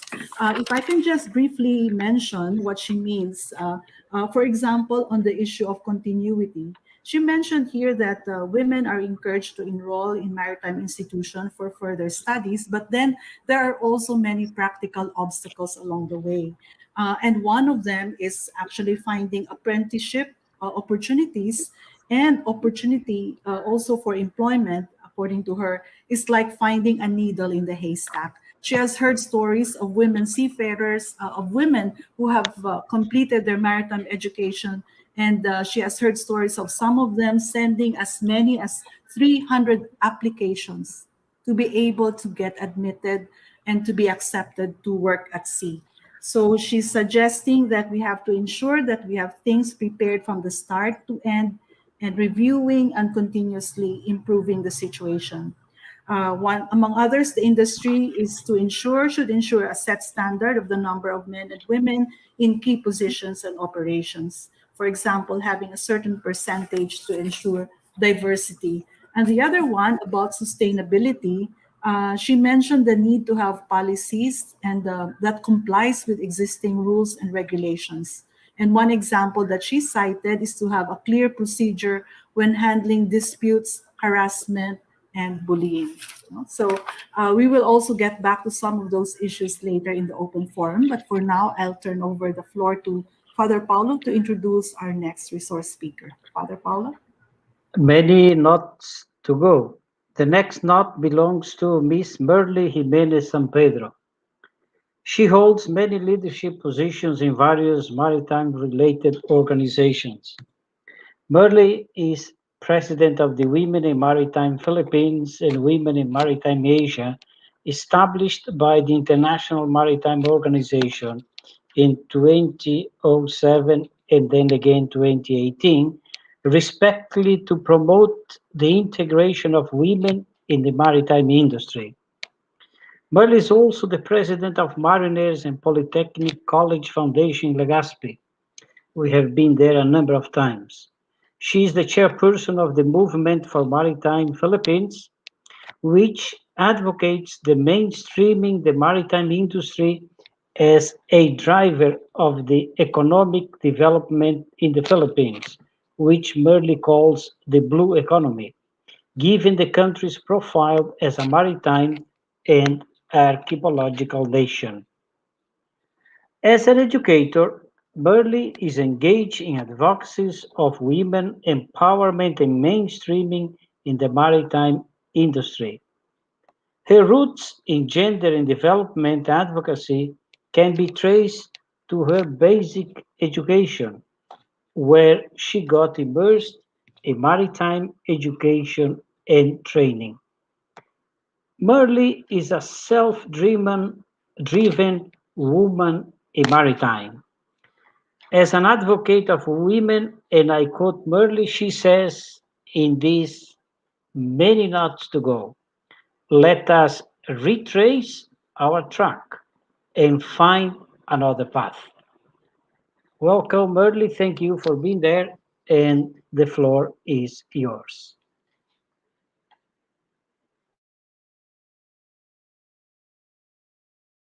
Merle, your mic, please. Thank you.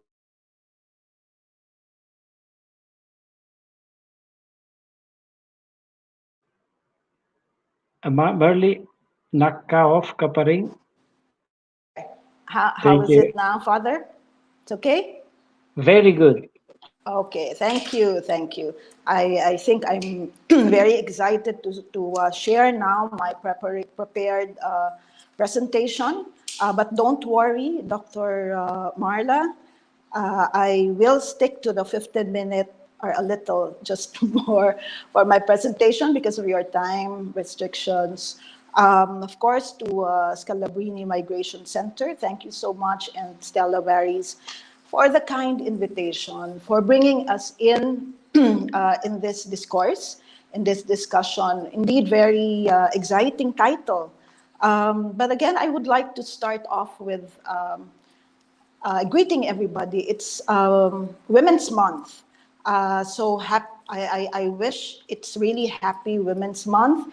I know women, women as a sector is the most vulnerable sector during the pandemic times. But even then, I know as women, very resilient and very strong. I join everybody to greet one and all a meaningful Women's Month celebration. My presentation now, being the President of Women in Maritime, Philippines and Women in Maritime Asia, is first to present to you, based on your very exciting title, and this is really on many knots to go, and how we can lead that to women's empowerment and leadership for a sustainable maritime industry. So can we now go to our slides? Yes. So my first presentation will just be to go through what Women in Maritime Philippines and Women in Maritime Asia is trying to do.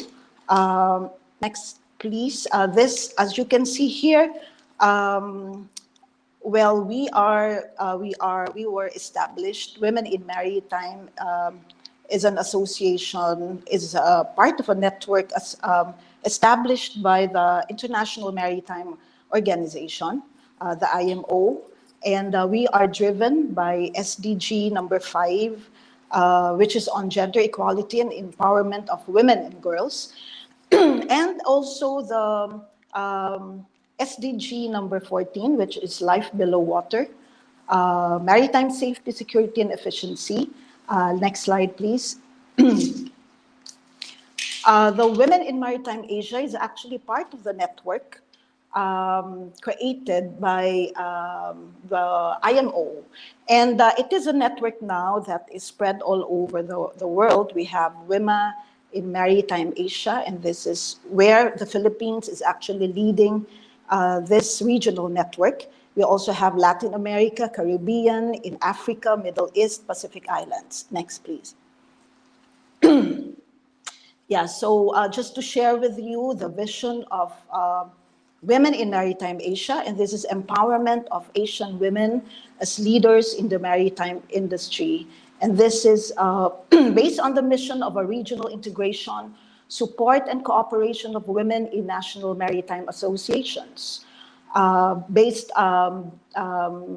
driven, of course, by the SDG 5 and SDG 14. Next, please.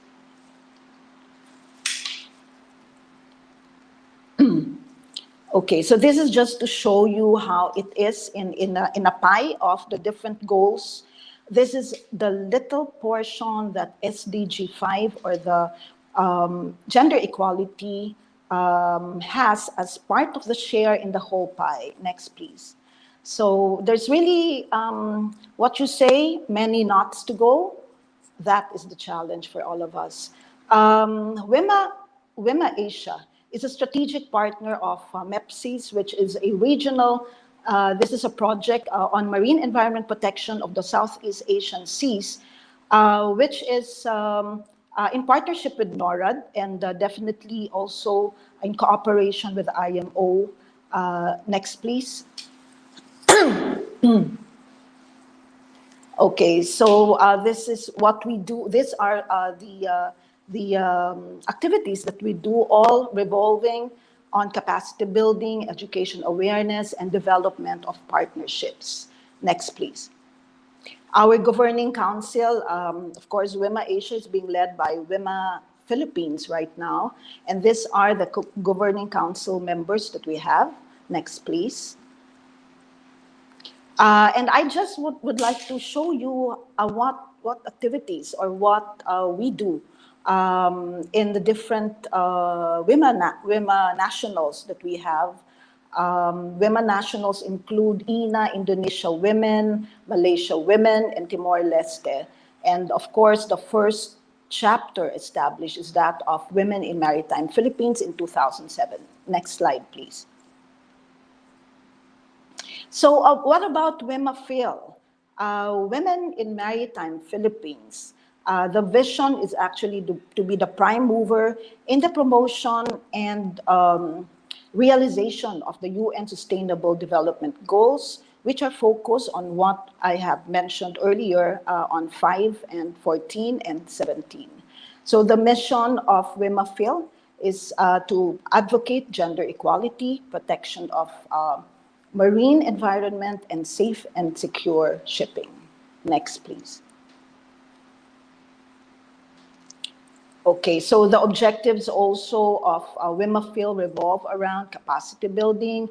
And this means that, just like what the previous speaker mentioned, Iris mentioned, that it's definitely important to also capacitate ourselves as women for technical proficiency, even for leadership roles, providing all the tools that we need to capacitate us. And as an organization, we have also to do that.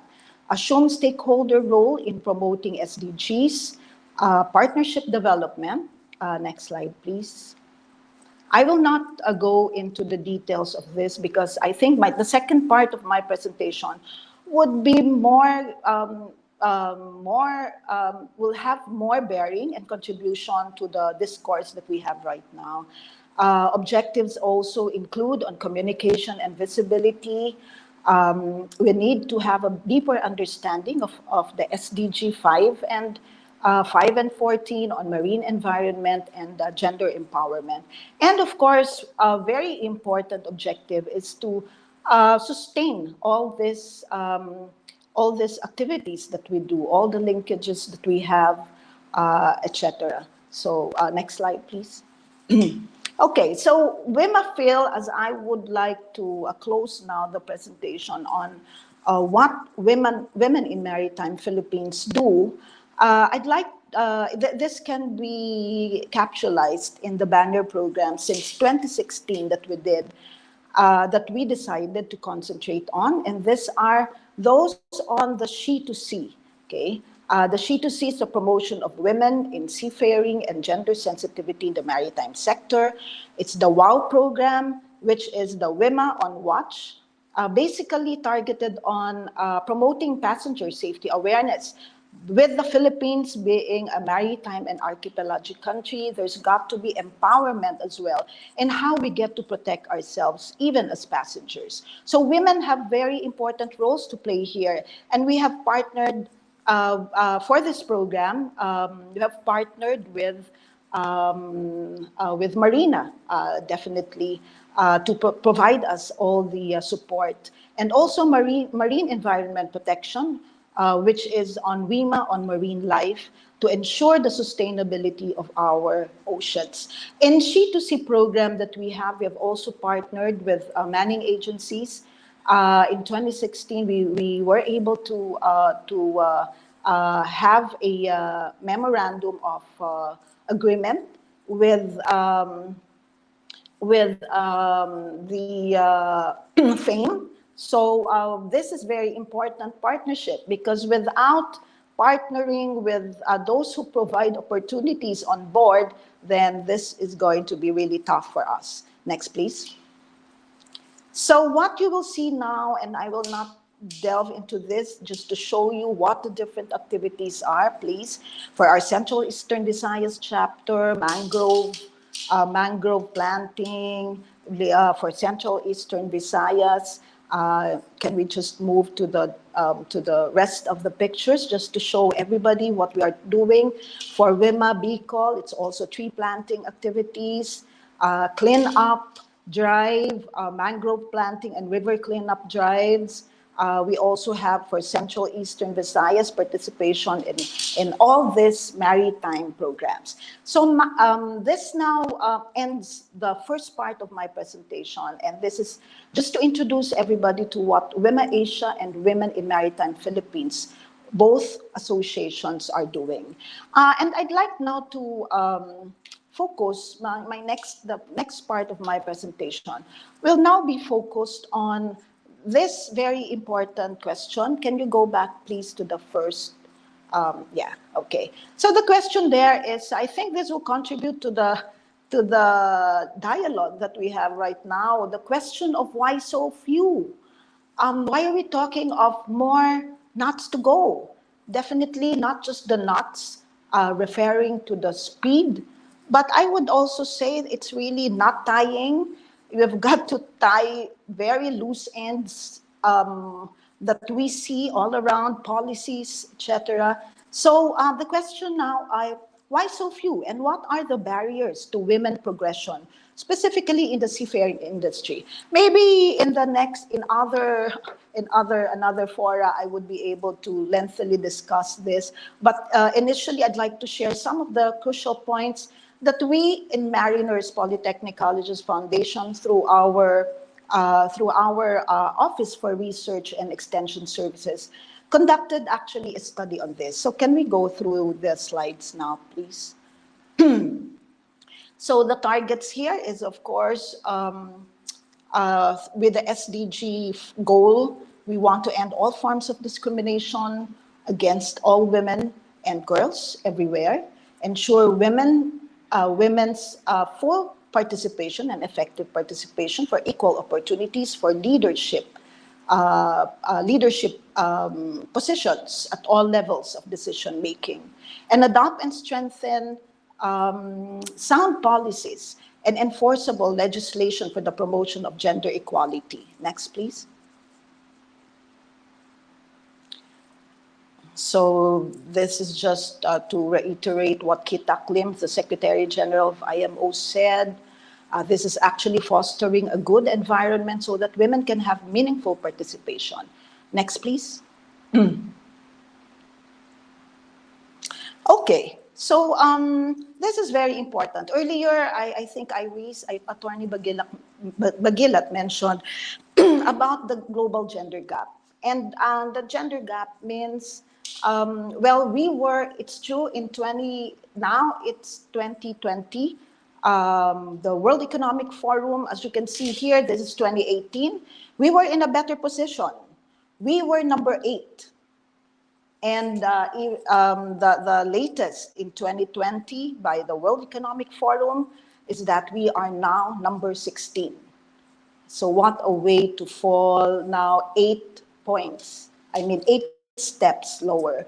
And as you can see here, the global ranking, Iceland, Norway, from 1 to 10 in 2018, and nothing really has changed much in terms of Asian participation. Philippines is still there, although from number 8, it slid now to number 20. And as you can see in the rank here, because these are all complete 2018 data, we are very good in terms of educational attainment. We are number 1. We have very, very good, and this can be seen with equal opportunities in schools. Men or women, boys, girls, you can actually enroll. But look at where we are in terms of health and survival. We are number 42. And this is where the pandemic situation is really showing us how the public health system has not really, has been lagging for the longest time. For economic participation and opportunities, yes, we can see a lot of leaders, women leaders in the Philippines, and we're happy for that, because even in Asia, we are still in the top 20, but from 8 to 16, then that leads us now. And even economists now would say that with the pandemic situation, it might even get worse. Next, please. Okay. Just to show you the maritime enrollment ratio, this is not really that. Right now we have about 90 maritime higher educational institutions, and we are based on this number, as you can see, based on this number, we have the enrollment ratio between the comparing men, women. You can see the male is 97.4 and 2.6 for the percentage for the women. So nothing really has changed. And please, let's go to the next slide. This is actually 2017, but not much has changed. And as you can see here, with the figures, this is for about 9 years over time, the period for 9 years. The share of women seafarers who were deployed from the 2006 of 2.7 and 2014 of 3.0%. Nothing much has really changed even. This is really a challenge even when it comes to data that we generate. We have not really, we do not really have access so much with readily available updated data on the spread or on the share of women seafarers. And because when we talk of women seafarers, we're also speaking not just of seafarers or those who go on board, because when we speak of those who go on board through the passenger vessels, many of them actually do not really belong to the strictly, whether they are performing roles as ratings or even as officers. Most of them actually are given the task, which are stereotype roles. And these are on the side of the food and beverage, housekeeping work, etc. So really, you talk about knots to go, there's a lot to be done. Yeah. Next slide, please. So these are on the number of women seafarers. Again, very interesting.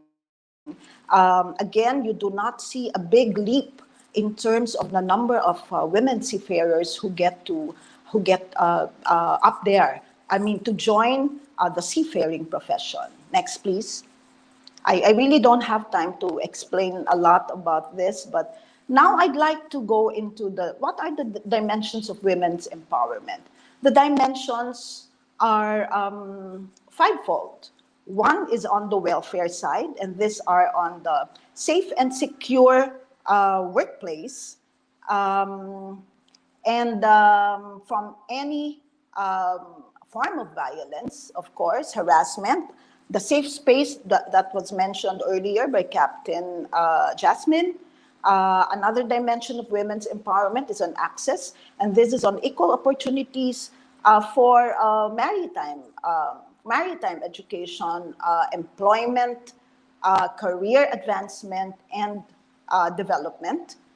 Conscientization, women having to have a deeper sense of self-awareness and confidence to enforce gender equality in the industry. Participation means strong women's organizations and networks, and also for control is more women in shipping, occupying management level positions, more women leaders in the maritime industry. We will go into that, why these dimensions are so important. Next slide, please.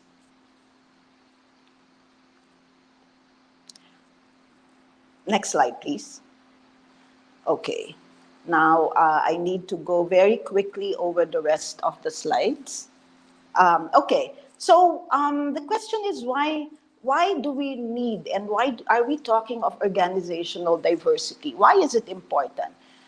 Definitely, this is very important as we see that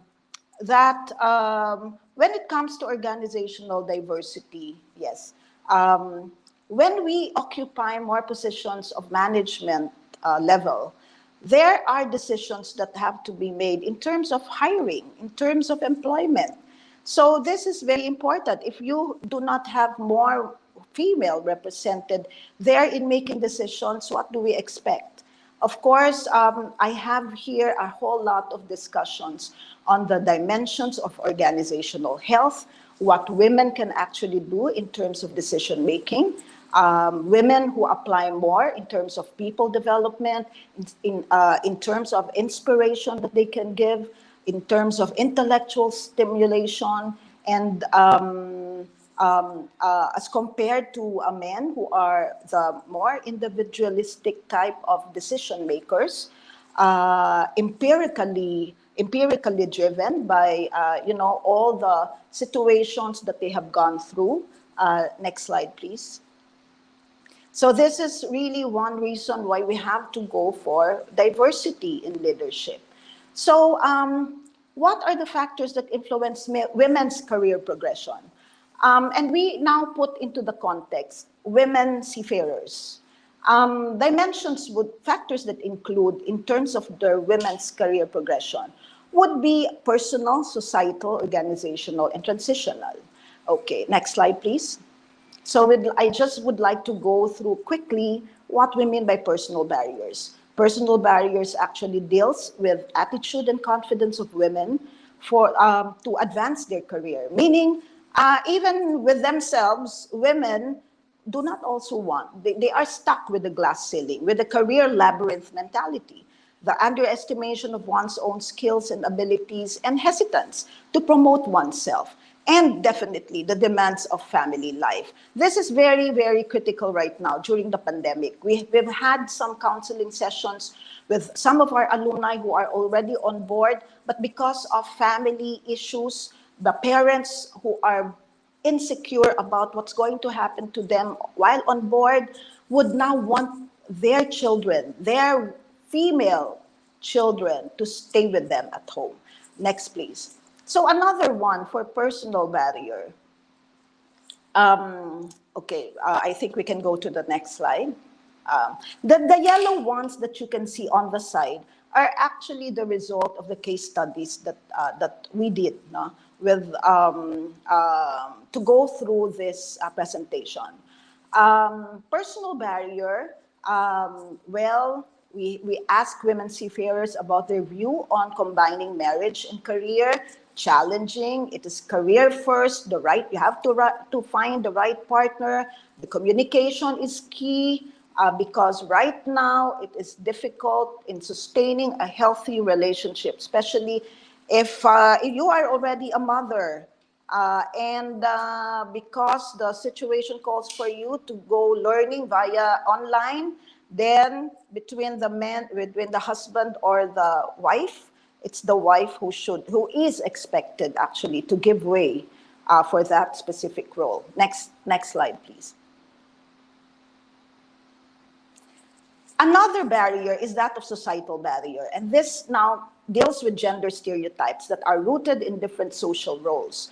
These are the traditional roles. Men are expected to support their families, division in education and labor market, the upbringing. And you know, even in Wima Asia, our colleagues there would also speak of the same societal barriers. It is good for Filipinos like us because we have already, as what the Gender Gap Index has shown, the kind of culture that we have, it's really now more open compared to other Asian societies. Next, please. Organizational barriers. And organizational barriers also would mean factors that affect the differential hiring and promotion of men and women. So masculine in a patriarchal culture, the gender bias recruitment policies. You know, earlier we heard about Jasmine mentioning about 300 application forms that were submitted.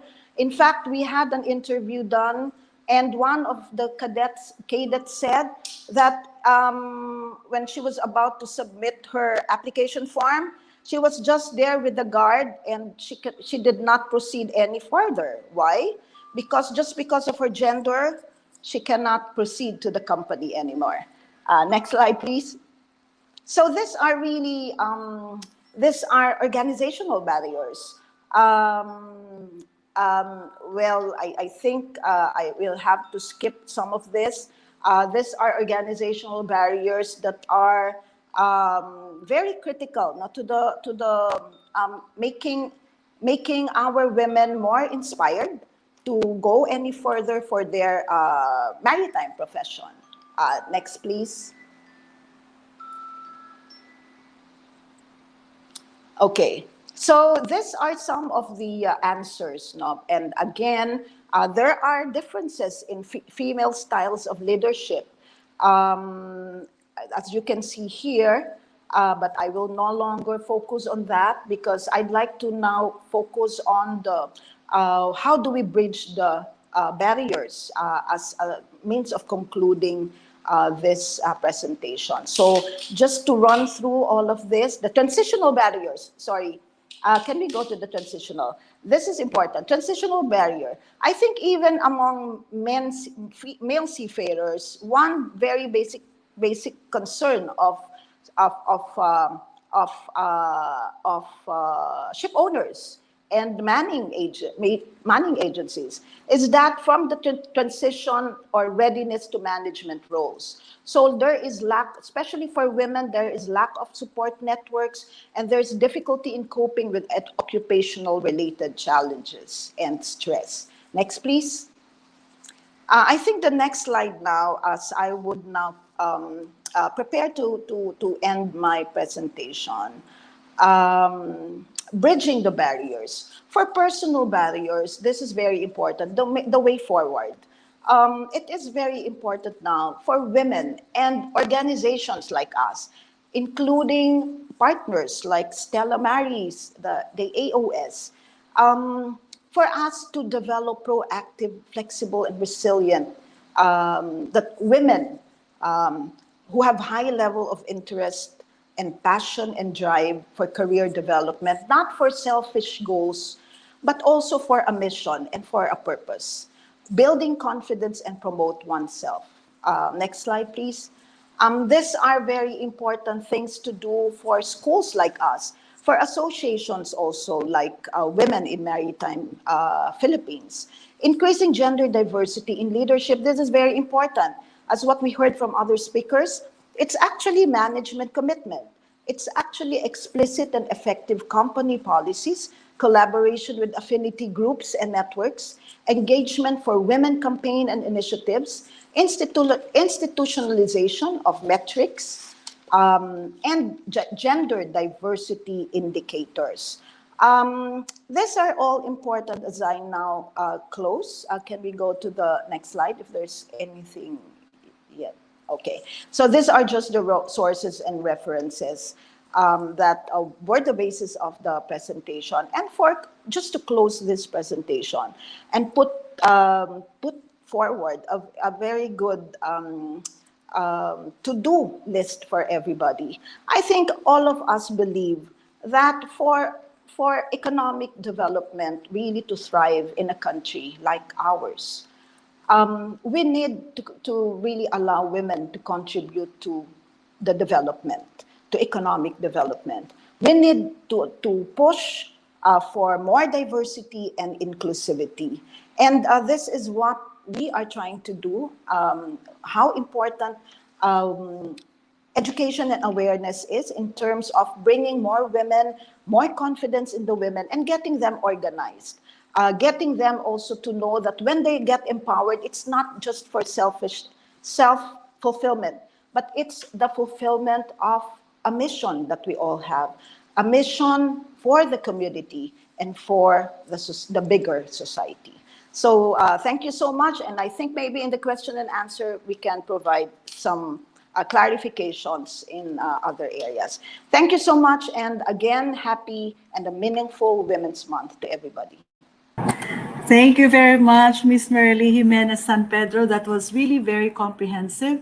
And actually, in your presentation, you have addressed some of the questions that our viewers and participants have sent. You said a lot of, you provided a lot of information and insights about the challenges and the major barriers to the employment of women seafarers and in the maritime industry as a whole.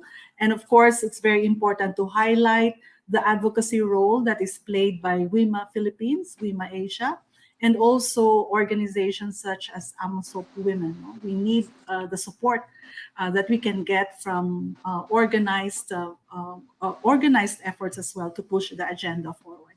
Thank you so much. Our final speaker is an academic who had actual experience researching the onboard realities of seafarers. I'm very happy to introduce Dr. Iris Acejo.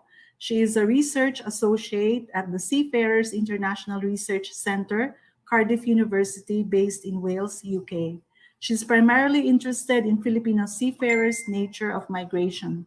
She has sailed on board international merchant vessels touring Asia, Africa, and Europe in connection with various research projects looking at occupational health, safety, and well-being of seafarers. Dr. Iris Acejo, please, you have the floor. Good afternoon to everybody. Thank you, Dr. Marla, and of course, Father Paolo, for the invitation. It's a pleasure for me to contribute to this webinar on Filipino women in the maritime industry. So I will be talking about my fieldwork experience as a researcher aboard cargo vessels, and also discuss briefly a paper I co-wrote with a CERC colleague as well about how gender differences on board ships can be simultaneously removed, rubbed out, and reproduced in various ways. Next slide, please.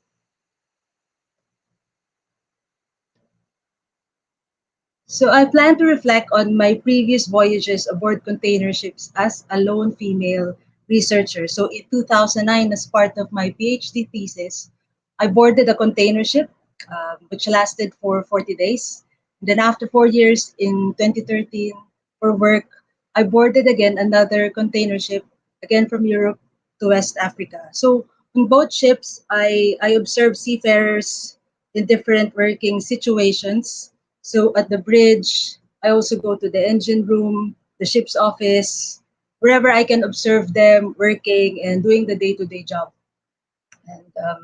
And then afterwards, I also conduct interviews at their own convenient time. So next, please. So what I learned is crucial being on board is learning the peculiar ropes.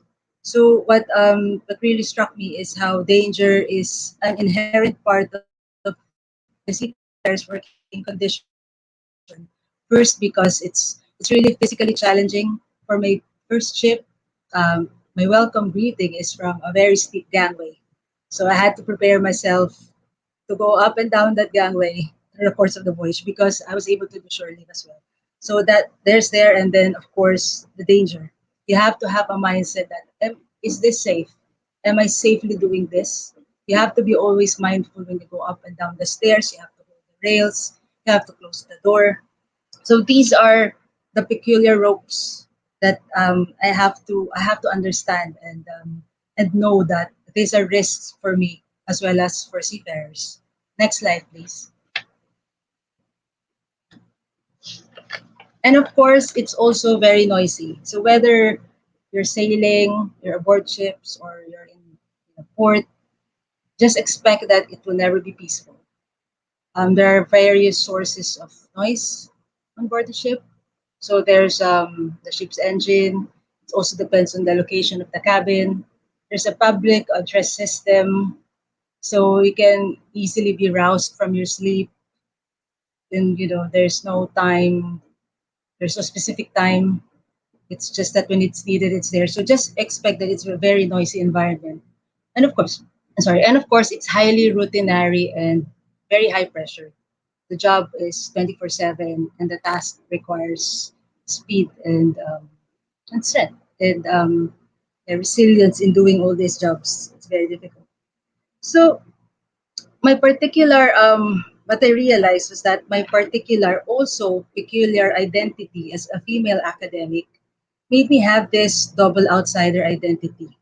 So as a result, seafarers were suspicious of my purpose on board the ship. Am I really a university researcher? What am I doing there? Or am I a company spy? So I remember bringing my university ID with me just in case I have to really show proof that I'm not a company spy or other fictional products of their imagination. So this is quite crucial in the first week of being on board. You have to make sure that the seafarers trust you and your purpose on board. Next slide, please. So earning trust is quite an important undertaking in order to avoid an awkward situation.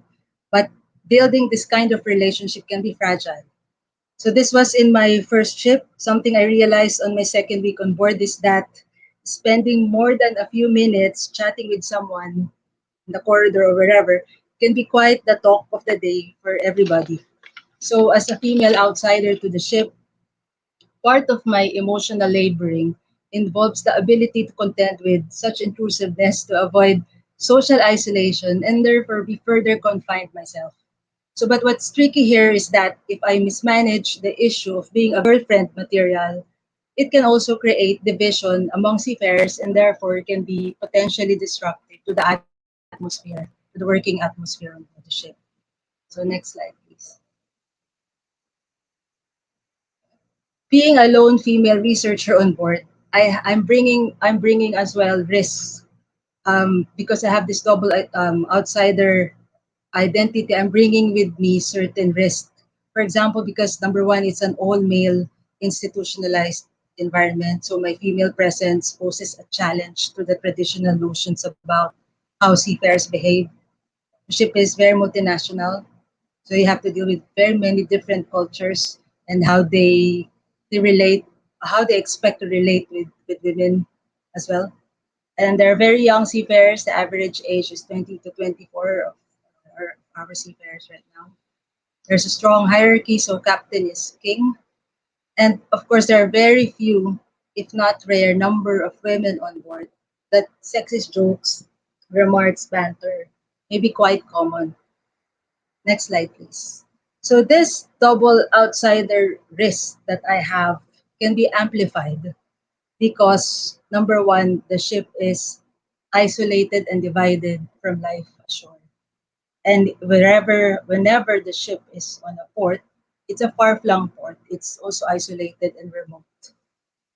Uh, this is if you're in a ship, it's sort of like being in a frontier. It's like having a frontier-like situation.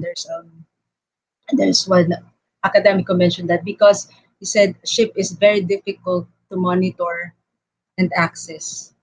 So all this risk can be amplified and makes it all riskier for women. So next slide, please.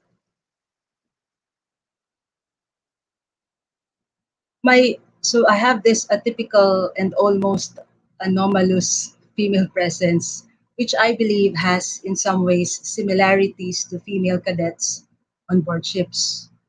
So we then asked the question that for female seafarers, who are atypically perceived as they are, can they carve out a work identity?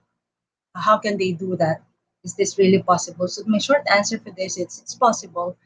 Others have done it, as you have seen in previous presentations, but there are numerous challenges along the way. Next slide, please. But for the long answer, I will propose what my colleague and I wrote about, which is having a contradictory approach to managing gender, starting from when seafarers or cadets in maritime campuses up to when they board the ship as seafarers. So when female cadets enter the academy, there is a formal masculine discipline required of them. So here in this quote, we have a female officer in charge talking about what's happening, what is the ritual like. So they have to wear college uniforms, trousers usually.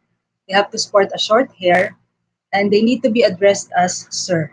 So there, in this kind of rituals, there is a male way of being. Well, at least formally during their training years. The female cadets have to undergo the same rigor as the male cadets, and this is quite a formal requirement for them to do so. However, next slide, please. However, when it comes to their living quarters and toilets, there is again sex segregation or gender distinction. Here, a male cadet is talking about this separation. We're saying we do have our own building, which is very far from the females' dorm building. So at night, they can just sleep soundly while we get strenuous exercise or get physically harassed. So because female cadets have a separate living quarter, they cannot participate is what is normatively, though unofficial, male tradition of seniority and bonding. Female cadets' exclusion from such ritualized display of machismo denies them the shared sense of suffering experienced by the majority of the members of the academy. And so, in other words, the female cadet is not part of the club because they don't undergo the necessary masculine rigor in order to be inside this sort of club. So there is a sort of what I'm trying to show here is that there is a sort of ambivalent ways by which these are formally and informally conducted, the way we do gender management. So when we go on board the ship, we will see the same contradiction. So next slide, please. So in private spaces, such as this is a cabin, such as in their cabins, we will female seafarers' cabin will not be distinguished from other male seafarers' cabin. So they'll all be in the same floor. It all depends on your rank usually. Next slide, please. In public spaces, it will be the same. In the mess room, both sexes will eat together. Usually, your rank will determine your table and your seat on the table, depending on how the mess room is arranged. Because usually, there's a different mess room for an officer and then for ratings. But nevertheless, it's all sexes eat together. Next slide, please. It will be the same in what they call day rooms. They also call this the TV room or the lounge room. Basically, a place where seafarers can sit and entertain themselves. Here, gender again is rubbed out because anybody within the same rank can access this space. Next slide, please. It will be the same for the common toilets for every floor. So it will not be segregated according to gender. Next slide, please. However, in spaces that are considered private, such as inside the male seafarers' cabins, you can see that gender differences can be reproduced. So this happened when I boarded my first ship. I learned later on that they removed the sexy posters of women in all their cabins and even in the day rooms, lounge rooms, or wherever they put the posters. So gender again is put back in. So even in the way I interact with seafarers. For example, there's one case where we're all going on a shore leave, and then not many seafarers want to tag along with me because they don't want their wife to be worried. So there was also one seafarer who avoided my company in the day room.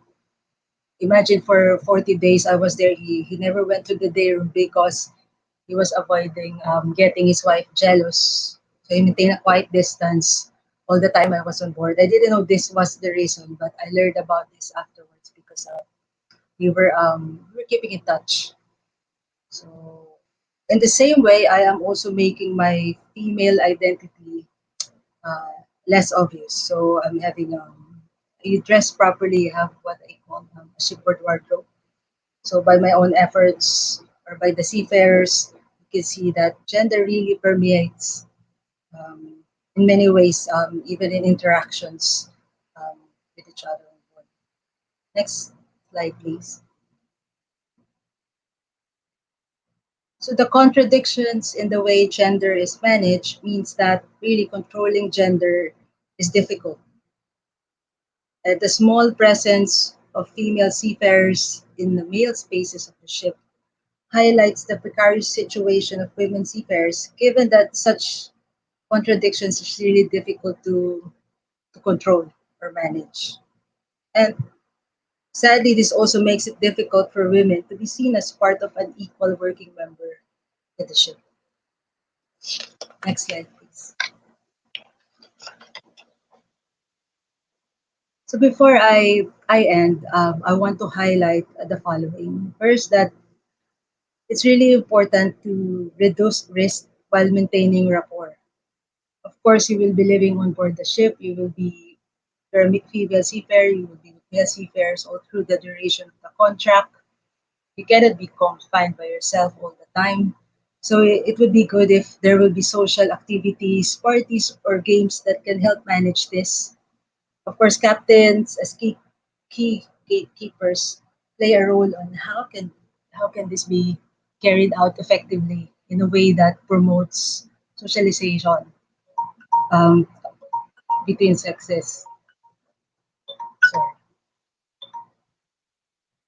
So, and the second point is um, the entrenched sexism really is making it difficult for women to integrate.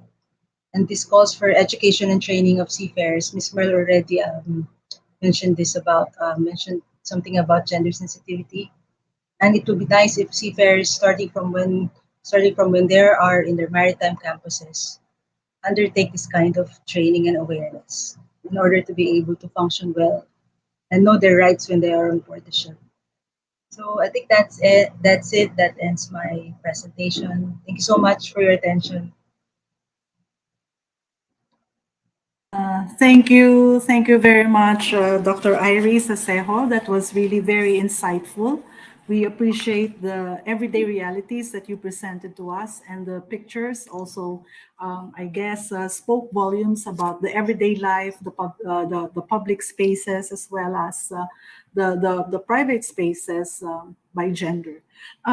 There is, I hope you won't consider it unfair, no, but there was a question that was posted on Facebook, and it asked about and I'd like to know if you would like to speak to this particular question, because it's a question on the incidence of sexual harassment and even sexual assault on board. I wonder if you've encountered or have found that in your research. How how common or not common are these Uh, incidents, and what could be done also to address these concerns? Thank you. Hello. Am I clear? I haven't found this on board during the course of this research. But when I was doing port visits, I've been visiting ships before for another project in ports in the UK. Some I noticed that unless the female seafarer reports the sexual harassment, nothing can be done. And even if they report it, it's different. It depends which port you are. How are you gonna do that? Will you then?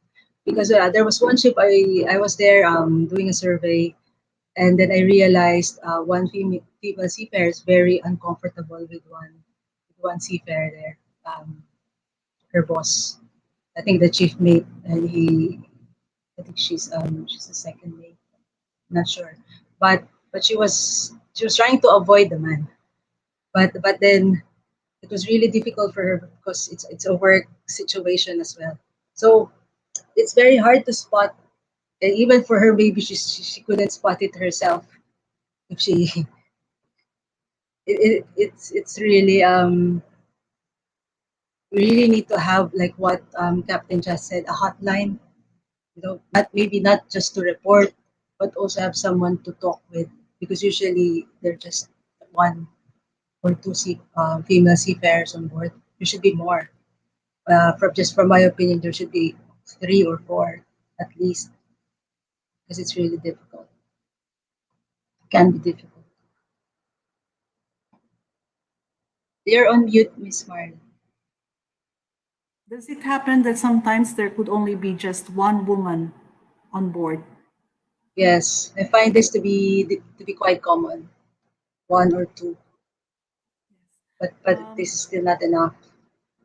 Yes, yes. I would like to ask, perhaps if Vice Admiral Santos and Miss Merle San Pedro is still with us, if they're still with us. Uh, I wonder what can you recommend, no?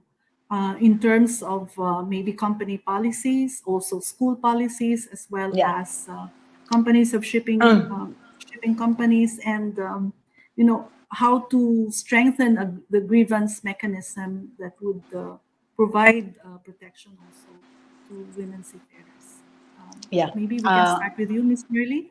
Yeah, thank you, Marla. Actually, I really wanted to contribute to that discussion. Am I clear? Can you hear me? Yeah.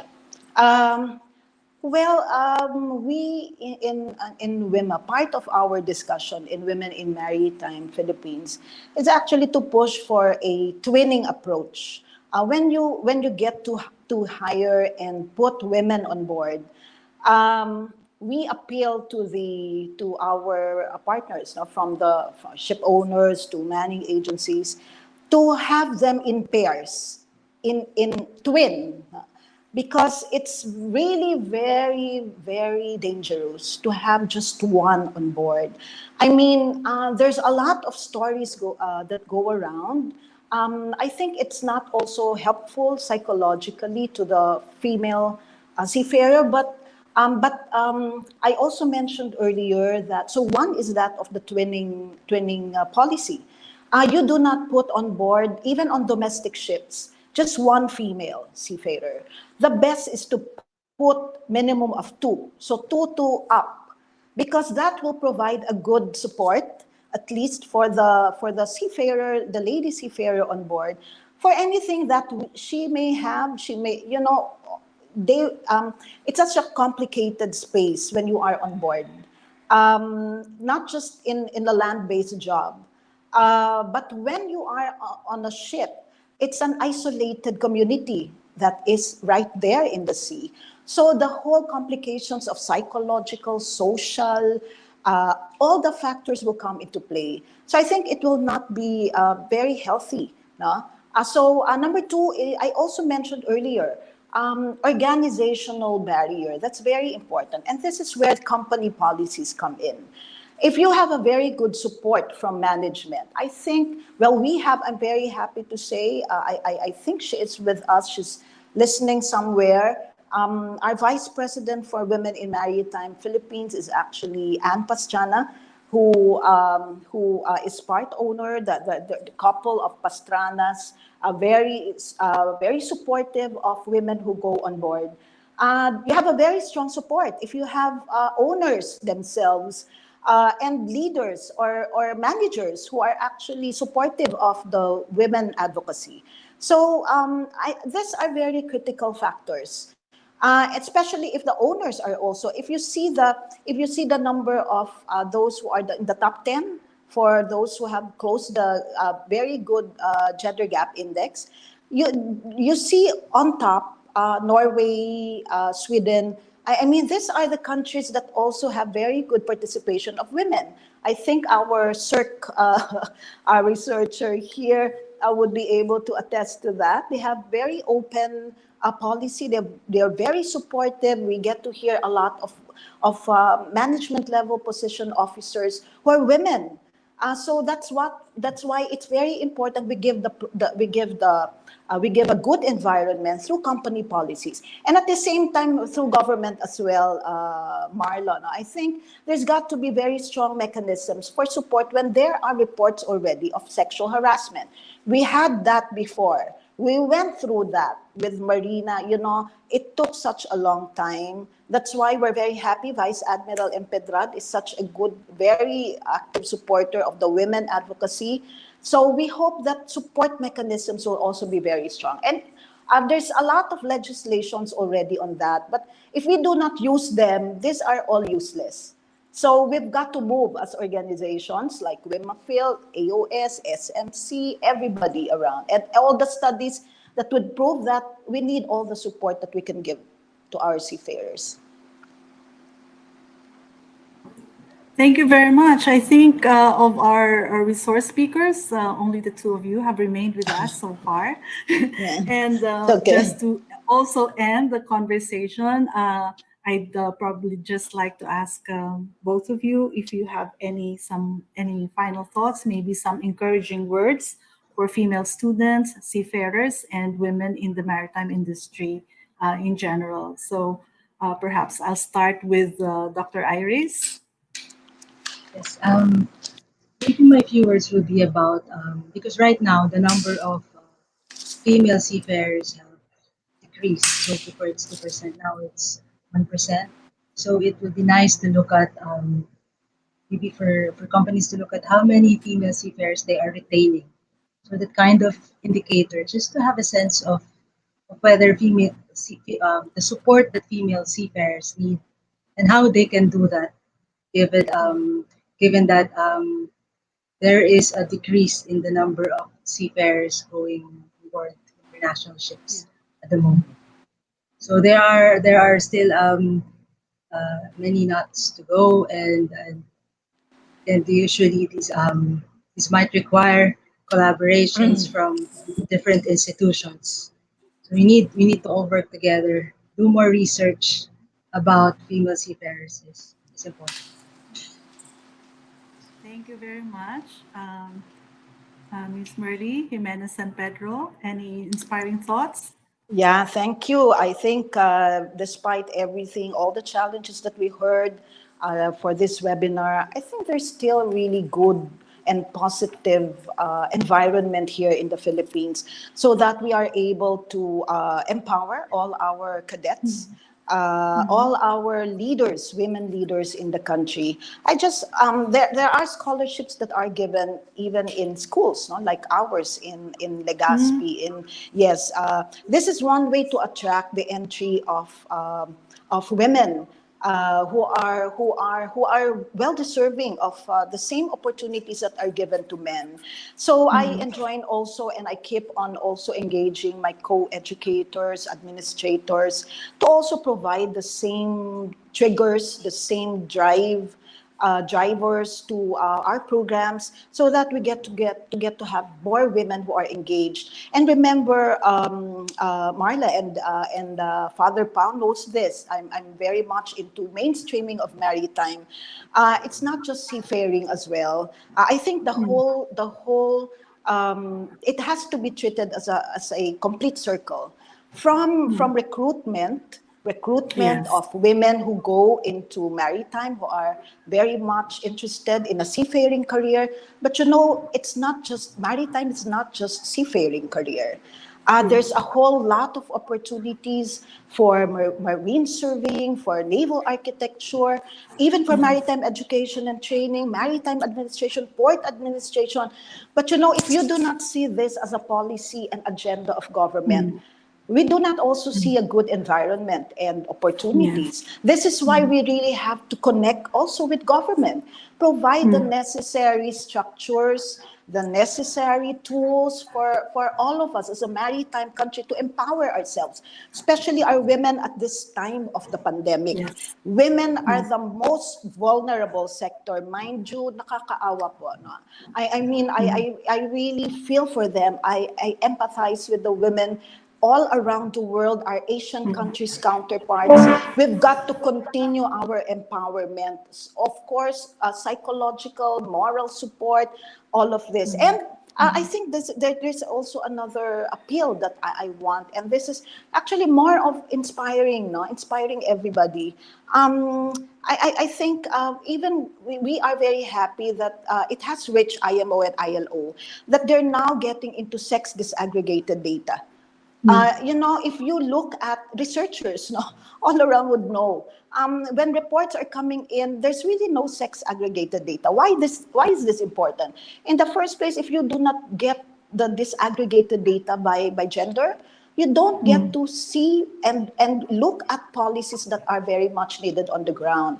So I think with all of this and with all, being a Christian nation at that, I think we're very resilient. We're all hopeful.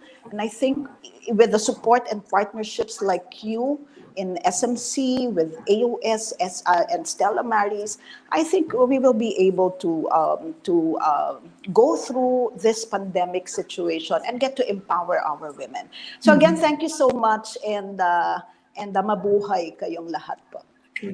Maraming salamat po, Miss Merle. Jimenez-San Pedro, and you are one example why women should not be excluded from the maritime industry. I would really like to thank, on behalf also of Father Paulo, who is unable to join us by video, I'd like to thank all of you, Ms. Merle Jimenez-San Pedro, Dr. Iris Asejo, Director Nanette, Atienza, Vice Admiral Santos, Captain Jazz. Oh, Vice Admiral is also here. Thank you so much, sir. I thought we had lost you already. So we'd also like to hear from you, sir, about your final thoughts on how to encourage women's participation in the maritime sector. Thank you. Yeah, I just came back and I just still have work to do. Anyway, I felt that I had to go back just to, first of all, thank you for making me the only male panelist speaker here. And I'm very happy to be able to say a few words. But I've been working at this for quite some time now. Always pushing to have our ladies seated, our female seated, our officers go aboard ship as officers. I think the bottom line is to be able to get jobs, to be able to get positions for them. No amount of even no amount of policies, no amount of pronouncements made by even ILO. They've been doing that for a long time. It's really a matter of going down, see what we do, what we did actually is go down and while negotiating for the collective bargaining agreement, you just go around and tell you that, can you get two more lady cadets from us? So really walking your talk. We need to get, we need to have more jobs and more positions for women in order to be able to empower them. Without jobs, nothing happens. And of course, we have more positions. And as you can see, the 3% that we're getting as cadets is also a below rate. What is the international scene? The international scene is only 2%. And so the bias is really from the ship owners. It's not from the local crewing agencies here. They are only representing. They're only representing or following the instructions of the owners and the ship managers. And of course, it's really taking a while to be able to get the ship owners to agree because of cultural differences. There are really cultural differences that are very difficult to overcome. And there's an added there's an added uh,